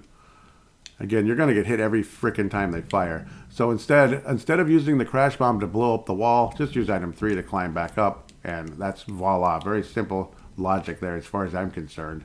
Like, why even waste your time? You have a choice here to either go to the right, fire away. Either way, it is what it is. Just most of the time, you don't need to use the crash bomb to blow up the walls, but you will have an option to do so. The one on the right, you have no choice. Obviously, you can see the wall in the way. The other, one of the other 2, you might be able to get away with it if you're lucky. But of course, again, do not use the crash bomb if you know you can have an item like item 1 or 3 to get around a wall. That is it's just plain stupid otherwise to waste it. So 2 out of 3 are 2 out of 5 are remaining. I am at a point where I need to heal up. Again, this might be better on video, but it doesn't matter as long as you can. As long as you can imagine and envision what I'm saying. And if you're lucky enough to be able to do the wraparound jump, as you could say, maybe like a good hockey player, to get to the highest guy, the highest cannon anyway, without having to blast out the crush bomb, the wall with a crush bomb, the pastel green wall with a crush bomb, which I just was. Yeah, I was on basically, you could call it the middle platform. You jump up and around to get to that highest cannon. Without having to blast any wall, I was able to kill him. And then the final cannon, you have no choice but to blast the wall. And now one more shot. You have to be very patient. Fire away, and I just defeated probably the hardest boss in the game. Probably. I would have to say so, mostly because of the strategy. So beating that is an unbelievable relief. Just to know that you got it done and took care of it. But it's all about timing things and using up as little as possible. I ended up having to use up the whole thing, so you pretty much have to do what I just did in order to do that. You get to the skull, and now you get to play all your friends again, all your good old friends once again in the of all the robot bosses. But of course, the cool part here, with the exception of the crash bomb being totally out, you can fire away and kill all these guys with special weapons to make it super easy. So you can do it in any order, whatever, what the heck. But if you want to go, I'd end up going left to right, basically, if possible, left, down, and then right, kind of like that. So it doesn't really matter. So I'll go to the upper right corner, upper left corner, pardon me, just for the fun of it. And there's Heat Man, pull out the bubble weapon, and blah blah blah. So that's the fun part. Oh God, not the robots again. Yeah. Oh, yawn. You have all the weapons. So why would anybody complain? 3 shots from the bubble blast, kablooey, he's gone, and you get a large energy pellet every time. I'm going to fall down to the middle left now. Airman, you airhead. Just kidding. Pull out the wood shield, or leaf shield, or whatever it's called. Unfortunately, the stupid tornadoes are a hindrance in this case, and they often are, but he got kind of trapped up and caught in my leaf shield, and I had Airman for lunch, so no Brave the Wild episode here. And of course, no, you don't get to hear that cool song anyway, so, oh well. Woodman, oh no, I don't have crash bombs, so what do I do?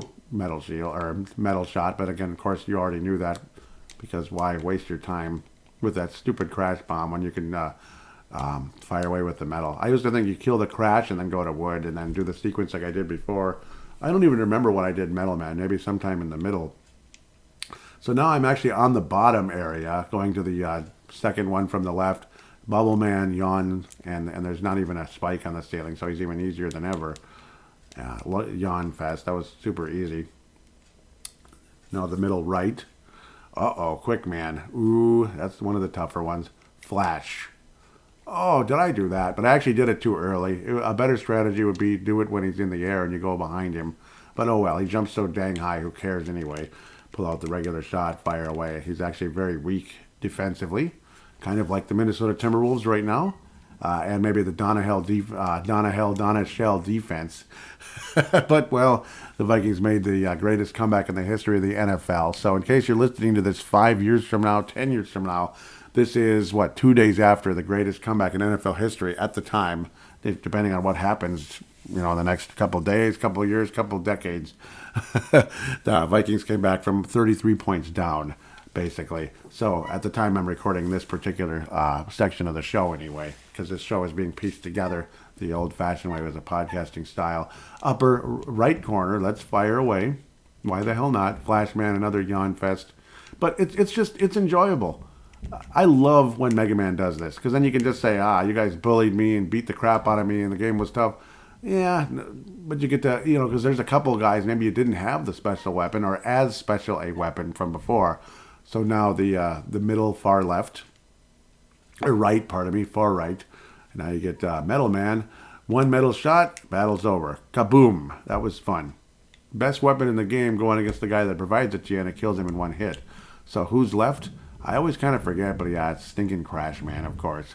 So just like before, pull out that air shot. Ugh, Crash Man. And he's in the same part of the screen anyway, which is kind of funny. Maybe I'm just an idiot and I should know that anyway. But, yeah. Well, that was it. Just a couple shots pretty much to take him out. And now we go to the real part of the game as a new teleporter, you could call it, has appeared in the center, the upper center of the screen. Right in the middle, smack dab. So if you're a save stater, go ahead and do that. If not, well, again, let's go. Let's get to the real fun here as we head to the end of the end of the end of the end. At least I believe so. Well, no, it isn't. This is the original Wily version where it's kind of a flying machine. Pretty cool looking. Fire away with regular shots. That should be sufficient. You can use different weapons in this battle. I believe the metal shot works on the window. Yes, it does. So you shoot away at the window, but you're probably going to end up using an energy tank here, unfortunately. But, well, that's why you have them, right? For final parts of the game. Pray to God you don't need to use another one here.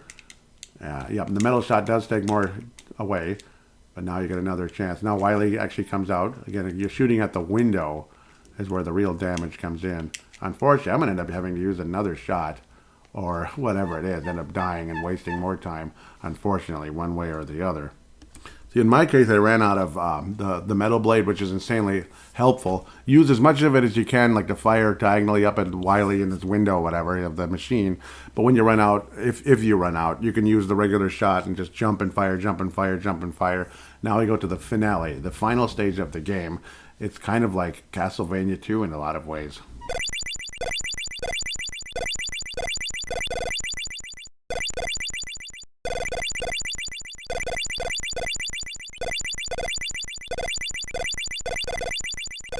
Castlevania 2 it is. Well, kind of. Mega Man 2, Castlevania 2, what the heck. But it's a little more dangerous than Castlevania 2 in the final part of the game, because there still is a hazard, and it's like basically acid coming out of the ceiling to, again, kill you and bleep you up and such. So just time it, avoid it. It's not that hard, but it is possible to get hit. You hopefully won't. Time it, time it, time it. Just be patient. Patience is a virtue, yes. Sometimes go in between. You're going to be okay. Just be okay. Time it. Kind of, there's a pattern to all of it, one way or another. If you get hit, you're pretty much, well, you should be okay as long as you have an energy tank. At least 1, 2, you're probably going to beat the game unless you really screw it up. You're really jittery. But, yep, and the ceiling gets lower and the floor gets higher, if you know what I mean. It gets to become a thin channel. And again, you have less and less time to avoid the acid. So again, it's completely about timing here. So basically right around the time it hits the ground, you keep walking through it. In reality, the acid would be all over the ground too, and you'd be walking in it. But, oh well, I suppose you're safer this way, huh?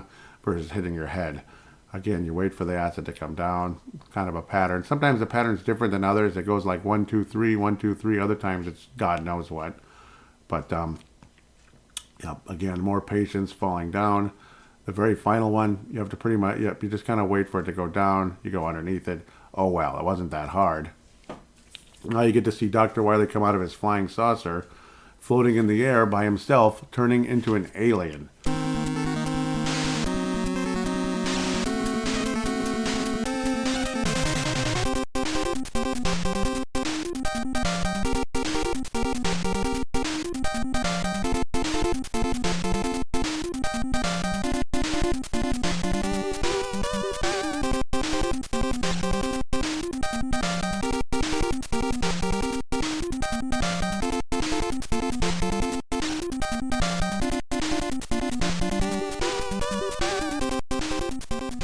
Okay, Dr. Wily has now become an alien. Isn't that the most adorable thing ever? So what you do now is whip out that bubble shot and fire away until you end up becoming a champion and winning the game at the end. His shot is pretty tough, but not as deadly as if you actually run into him. So try to avoid running into him, and he shouldn't be that freaking hard, really. You're probably going to end up using 1 energy tank, and oh well, it's the last battle of the game. Don't worry about wasting an energy tank. Just use it and say goodbye to Dr. Wily, the son of a gun. That's how it is. And it's a cool, epic-looking final battle with stars in the background. But then you realize it was all a simulation. At least this final battle was. Some kind of thing Dr. Wily was controlling to, I guess, look like an alien and attack you. But where he was actually on a control panel in, a simulation situation. And it starts falling down, falls apart, blows up.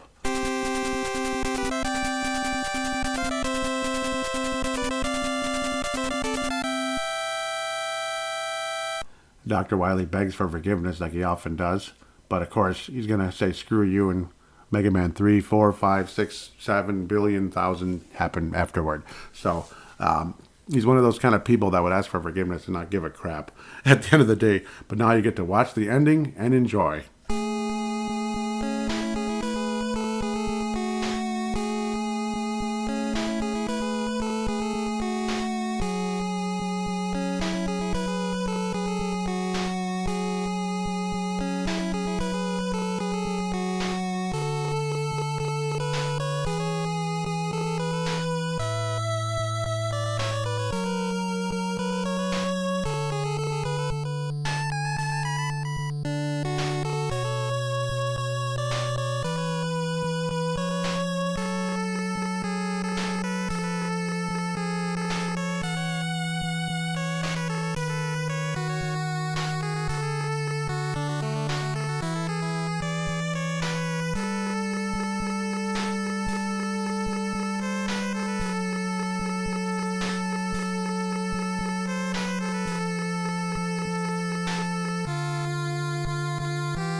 Ah, yes. The Mega Man 2 ending scene, the ending song, and all of that.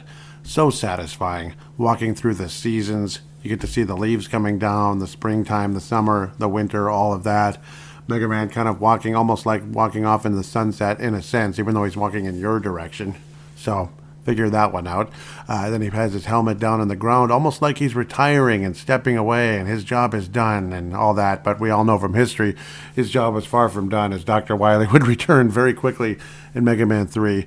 And why the heck not? It's such a great series. Why would you stop making them? It's just funny how it's Dr. Wily again, and we'll kind of make jokes about that as we get into future games. Like, Wily? It was Wily the whole time? It's like, uh-huh. So always kind of funny to think about.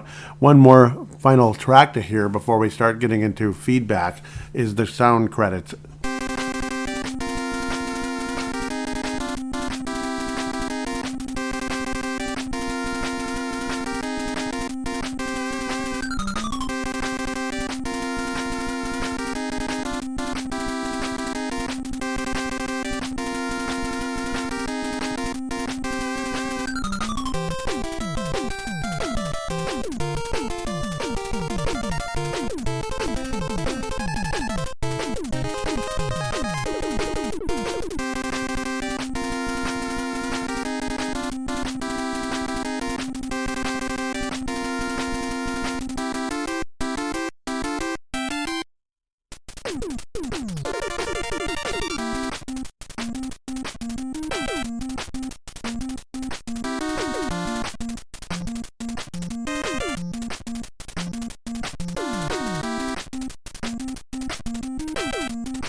And those were the final credits. Hope you enjoy that. Very cool. The song is really good. Obviously, you can tell it's from the intro, basically. It's like the intro and then continued on and on and on.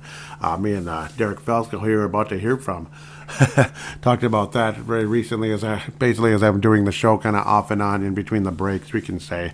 So, this and that. As obviously, each time you hear a song, that's basically a break. So, and again, you get to hear the song while we're preparing. I'm preparing up the game and getting ready to rock and roll. Now, we're going to move on to the feedback section, and we're going to hear from guys like Derek Felska. Again, at Crease and Assist is Derek Felska's Twitter account, and believe it or not, Video Game Flashback now does have a Twitter account at VGF underscore podcast. At VGF underscore podcast. You will see that in the show description. You may have seen it showing up in the show descriptions recently as well in the last few shows. I believe I edited it into the Mickey Mouse one, Mickey Mouse Capade, and it also was originally actually started with episode 7, Jaws, NES. Hope you enjoyed those, and don't be afraid to talk about those. Any of you listening, don't be afraid to talk about those. Again, this is the Mega Man 2 Christmas special, so I'll be talking about that now. But again, even with Twitter account or with the voice recording, audio submission and such, don't be afraid to talk about any of the games that we've reviewed in the past, like Jaws, of course, Mickey Mouse Capade, Combat, and then, of course, like hints of what you'd like, maybe talking about the Atari system itself, the NES itself, whatever it is. Joey, why aren't you talking about the Switch? I don't want to. Not really. Not right now. I truly doubt I'm going in that direction. I like to stay in the classic era of gaming, in my opinion. So with that, let's get to that feedback section right here and right now and lead things off with Derek Felska. Hello, it's me again. Mega Man 2 is one of my favorite games. I rented the living hell out of the original Mega Man again at Ron's Foods, and I really enjoyed that one. So when I heard there was a sequel, I jumped at it, and who knew it was actually better than the original. Probably the biggest thing was the fact that they got rid of the levitator theme, which I didn't quite understand that or how to use it very well, like from the first one. And I don't know, the music was better. The bosses and the levels were, I think, a little more player friendly. In other words, the difficulty, I think, was turned down just a little bit. But there were so many tremendous, songs. Crash Man was kind of an upbeat, kind of catchy pop song, little tune. But Flash Man was a classic. And of course, once you went to Metal Man and got his saw blades, you pretty much had one of the best weapons in the game, especially because you could shoot it multi-directionally, which really was super helpful. But such a fantastic game, and just like your podcast always closes with, it's one of the Wily boss levels for Mega Man 2, especially when you're facing the dragon. And I definitely remember that part, needing to kill him with the crash bombs. I remember as a kid feeling the intensity, because I never came close to beating the first one. There were certain levels I couldn't beat just because I couldn't even get to the boss a lot of the times. But I didn't have that problem with Mega Man 2, and eventually I made my way through. I'll admit I had a bit of a strategy guide with me, so I had a little bit idea of what to expect. I wouldn't say it was quite a walkthrough. I mean, you still have to make the moves yourself. You still have to play it out. It's not like it just makes it a cakewalk for you. But I remember feeling, the pressure. I remember my brother being there, and that was the first Mega Man I ever beat, and it felt like a tremendous accomplishment. And yet, even though I beat the game, it was a game I wanted to play again, which, sometimes that isn't really, the effect you get. You beat a game and you're like, well, that's over with, and you never want to do that again, because you figure it just won't happen again.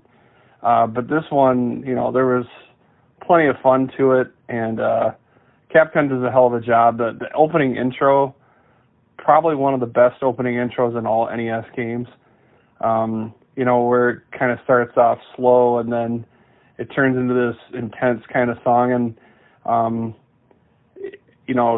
if you've ever played any Mega Man, you probably are familiar with that tune. And Mega Man 2 is awesome. Although I must say that it's probably my second favorite Mega Man game. There would be Mega Man 3, and I thought that was even better, although Mega Man 2 is a very, very, very close second, maybe 1A, 1B kind of thing. It's that good. And to anyone that's ever played it, usually it ranks as one of their top 5 games, and it should. It's a fantastic game. The only thing that's, really the only big hiccup in the game is really the cover art, although the story is pretty legit. The guy had almost nothing to look at and was given like a little video of the or like a small video screenshot of it, and he couldn't really tell if Mega Man was holding a gun or not, so he just took a guess, and of course it became part of the, kind of a mocked cover art, but oh well. I think Mega Man 2 still held up pretty well anyway. So those are my memories, and I'd love to hear what everybody else has to say. Thank you, Derek. That was an awesome call. Absolutely awesome. And of course, Derek Felsk is a big friend of the Brave the Wild podcast. If I mentioned that during this show 6 times, I apologize. But if I didn't mention it at all, that's why I'm mentioning it now. To make sure that gets out there. Really appreciate him. And obviously, a great friend from Western Wisconsin. A teacher and defensive line coach. Actually, from Minnesota, like Elk River, like he's probably said a few times. But ultimately, again, works in Western Wisconsin as a teacher and a defensive line coach. Gotta like that. So, pretty cool. That's actually what attracted him to Brave the Wild, was all the retro game music.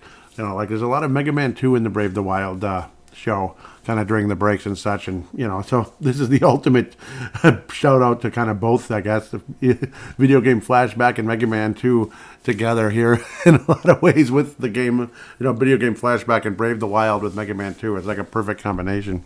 So, again, yep, I agree with you on Mega Man 3 actually being the best of all time for the Mega Man series. I believe he might be more open-minded about the Mega Man X games. Like the first X was decent. I stopped liking Mega Man later on, though, unfortunately, as I got further and further into that X storyline. Good story, but I don't know. Just something was missing from the NES games, really. But maybe I'm too much of a purist, I suppose. As for Derek, though, yeah, like renting it from the grocery store again, which is pretty cool that you could be able to do that back in those days. And it's another one of those, you rent it and you just fall in love and you just want it so bad. And that's kind of similar to what happened here when it came to that. And the Tiger Electronic, I talked about that a long time ago in the episode. But also, again, the classicness of the music and all that and the introduction. Yeah, I mean, there's nothing like it. The introduction all the way up to the end credits. The whole soundtrack is fantastic. Like Flashman is kind of it's just cool, right? It's just cool. I love the Crashman song very much. And of course, again, you mentioned how you were kind of miffed, like, why didn't they have the levitator, like, panel that you could get that in Mega Man 1? Yeah, for the longest time, I kept thinking, like, is there any item that can help you in that game? And then you see this random thing, and and you pick it up. This is again Mega Man 1, and it ended up being that levitation panel, I guess you could call it, levitation bar that you shoot out. It's kind of cool. It was a kind of a cool idea in Mega Man 1. But I'd played 2 and 3 before Mega Man 1, so that's why I was kind of like spoiled, thinking, hey, where's the help item? And then finally, eventually get it. I believe that's early. Oh, no, it's in one of the levels. I forget if it's Guts Man or Bomb Man. But when I play through the game and do the episode, yeah, I'll have more accurate information there. But yeah, it's cool. And I always like that sound effect too, that sound effect basically that you also hear from Elect Man. It makes that same sound effect for the panel. So, yep, it's interesting how the help items change a bit during the course of time, and then it becomes Rush, but you lose kind of control of Rush a little bit as you get further in the series. It's kind of like Rush, the Rush Jet kind of turns into item 2, basically, where you just jump on it and it goes on its own. You don't control it. You don't go up and down and all that. That's what made Mega Man 3 so special in a lot of ways, is how you could literally control the Rush Jet. That was cool. But maybe they made it too easy that way, but nah, it was just more fun and less frustrating, in my opinion. Some people might call it too easy. Maybe it's just too easy for us as classic gamers that know what we're doing, I guess. But no, great call. Thank you so much, Derek, for that. And yep, I mean, I don't want to jump on it too much and like kind of rehash everything you said rather than letting you say it. You know what I mean? Like I keep babbling over it. So that wouldn't be the nicest thing if I did that. Again, the Twitter account, this is for more feedback and such. This is kind of like the beginning of all this. This is the very first episode with this, actually, and got a decent response. I kind of sort of put out a bat signal that generated a little bit of response, but and then Derek, who's done that for Brave the Wild for so long, for the last few years anyway, and God, man, that show really helped. It really grew and it built a community, and I definitely have Derek to thank for that in so many ways. And so in general, I just want to say how much I appreciate that, Derek. And, I mean, and it's good to have some kind of a community behind the show rather than just me talking, that kind of thing. I'm just kind of talking. And then next thing you know, the show kind of grows that way too. So we all kind of help each other out, like Derek, again, great writer with the hockey. He writes for like kind of youth hockey, but also can write about the Wild. He'd been doing that for a long time. That's where Crease and Assist came from. At Crease and Assist, it was a blog, and there's a long story behind that one. It's just kind of fun. So you'll hear about that on Brave the Wild. But also a great retro gamer, and he's got lots of friends in that community as well. Derek responds to my little bat signal, and then we'll get to his bat signal because he helped this show out today. Mega Man, he says, Mega Man 2 was terrific, tight controls, terrific levels, each one with its own vibe, with its own song. Yep, exactly. Challenging but not punishing. Immensely satisfying in a game that made a lasting impression on whoever played it. One of Capcom's best. Yep, absolutely. And yeah, that's the other thing you said also. Again, so I'll rehash again. I apologize. Oh yeah, Mega Man 1 is punishing. That one is punishing. Well, it's too hard, basically. So that's where maybe they eased up a teeny tiny bit on Mega Man 2, where, it's not super easy, but at the same time, it's beatable. You can beat it if you apply yourself, kind of figure out the pattern and everything, and then you can beat it. So let's get to Derek's. Let's get to Derek's bat signal. Got a memory of playing Mega Man 2 on the NES? Share it with Video Game Podcast at VGF_podcast, and hear that shared on the show. Capcom with Capcom. Just tag your memory. Hashtag VGFB. Actually VGFP I think is what I meant to put. I apologize. I maybe typoed when I sent him the text for that. So hashtag VGFP video game flash. Actually, that's better. Sorry. So Derek probably corrected that himself. That's better. Hashtag VGFB. That's much better. Video game flashback. Okay, I stand corrected. That's actually that's a good move. Sorry, thank you. So Derek and there's Dan Minnesota. Dan Minnesota, who's known for making some nice books like A Slapshot in Time, History of Heartbreak. Yep, he's a Minnesota sports historian, filmmaker, husband, father, teacher, and pop culture nerd. But he's written some really nice books about Minnesota sports history. Dan Minnesota, you'll hear about him on Dan Barrero often. Dan Barrero knows him well, so he's a known figure out there. Really, it's always an honor to hear from Dan Minnesota. Again, A Slapshot in Time with the Minnesota Fighting Saints. Actually, the very first team to play in, the very first, they actually were the first team to play in St. Paul, if I remember correctly. Yeah, they right? So they did play in the Civic Center way back in the day, the Minnesota Fighting Saints. So that's a really cool idea. And of course, yes, it's too bad how short-lived it was, but how it's already been 50 year anniversary. So that's a big thing there. Mega Man 2 and hockey, Mega Man 1, 2, and 3 and hockey all seem to go together well. Like, tell me again, Mega Man looks like a hockey player, doesn't he? Does he not look like a hockey player? The breezers, everything, the helmet. He looks like a hockey player. I've always thought that. That's kind of where Mega Man and hockey have joined together. Looks like there's a few responses in there. Ryan, it's a Shaw Sylvania. Oh, I like that. I like that name. I think we followed each other, right? Well, something like that anyway. I followed him. He says, funny you should say that, and a minute later I see this. So yeah, there's one of those little, that's only $15 too. And in this economy, that's an amazing deal. Aldi finds. I should have like begged if I knew where the heck I can get that. So it's like, I believe it's one of those little mini arcades. And it's Mega Man 2. So I believe that's what that is. Unless I'm looking at it incorrectly, but that's cool. $15? That's cheap. Pretty cheap. Derek says that's rad, although I already have it in 2 places already.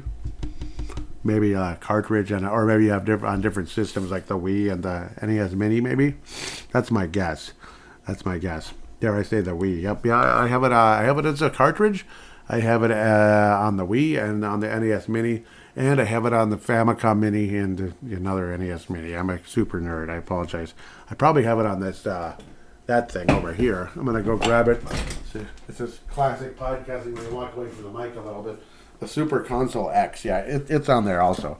Yes, I'm one of those crazy nerds who's got too much stuff, and yet I'm broke. So I guess you put 2 and 2 together, and broke outside of savings stuff. But anyhow, enough about me. I'm babbling too much. Anthony Cranes, I hope I'm saying the name correctly.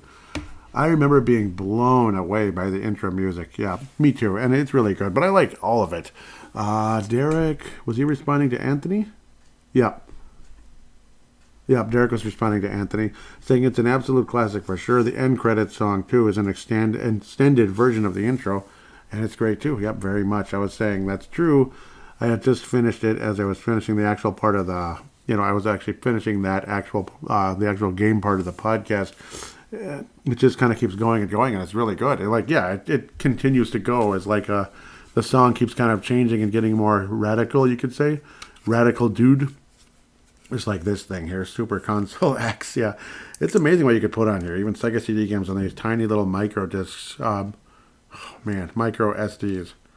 Yep, 128 gigabyte. I'm going to actually pick up a large one, like 512 gig. Unbelievable to think that. Back in the day, I think the first desktop me and my brother had in the late 90s, like the mid to late 90s. Not even super long ago, like early 90s, late 80s, had 8 gigs. And it's like, 8 gigs? This little Micro Center flash drive right here has 8 gigs on it. Dink, dink. There. You just got to hear the sound of that thing. And I got that years ago. It's probably only like a couple bucks. 8 gigs. And really, gigs are still something. I mean, it's still something, you know what I mean? It's just that it's unbelievable how things have changed. You can buy a terabyte flash drive nowadays for not too much. It's freaking crazy. Terabyte. And yet laptop storage, like internal storage, aren't even that much most of the time, unless you're lucky. Spend a fortune. So I think that, there wasn't a whole lot of feedback yet, unfortunately, but that's how it goes. This show is kind of not out there yet. People don't know much about it. Obviously, it's technically an extremely old podcast, but not really. It hasn't been active the whole time. It was active for like a couple seconds, starting off with a few YouTube videos that got moved into podcast form, YouTube video podcast form, and then finally got revived, almost 15 years later here at the end of 2022 versus, like spring 2008. So, yeah, it's pretty weird. 14 and a half years ago. So that's just kind of how that goes. I'm not going to get a whole ton of feedback right away, but those of you that did, thank you. And at least liked it and followed the Twitter account. And some of you might be sick and tired of me creating more and more Twitter accounts and all that. This is probably the last one. I can't imagine I'm going to start another new show unless something else like is gone for whatever reason. So we'll see. I probably should stop anyway. I don't need to stretch myself too much. So again, more personal crap that I don't need to get into, but it's kind of a hint. Again, just apologizing if I'm overwhelming some of you that know me with the too many Twitter accounts. Hey, follow this one. Hey, follow this one. Follow this one. Did you follow it? Did you follow it? It's probably like, okay, Joey, go away. So I'm sorry at the end of the day.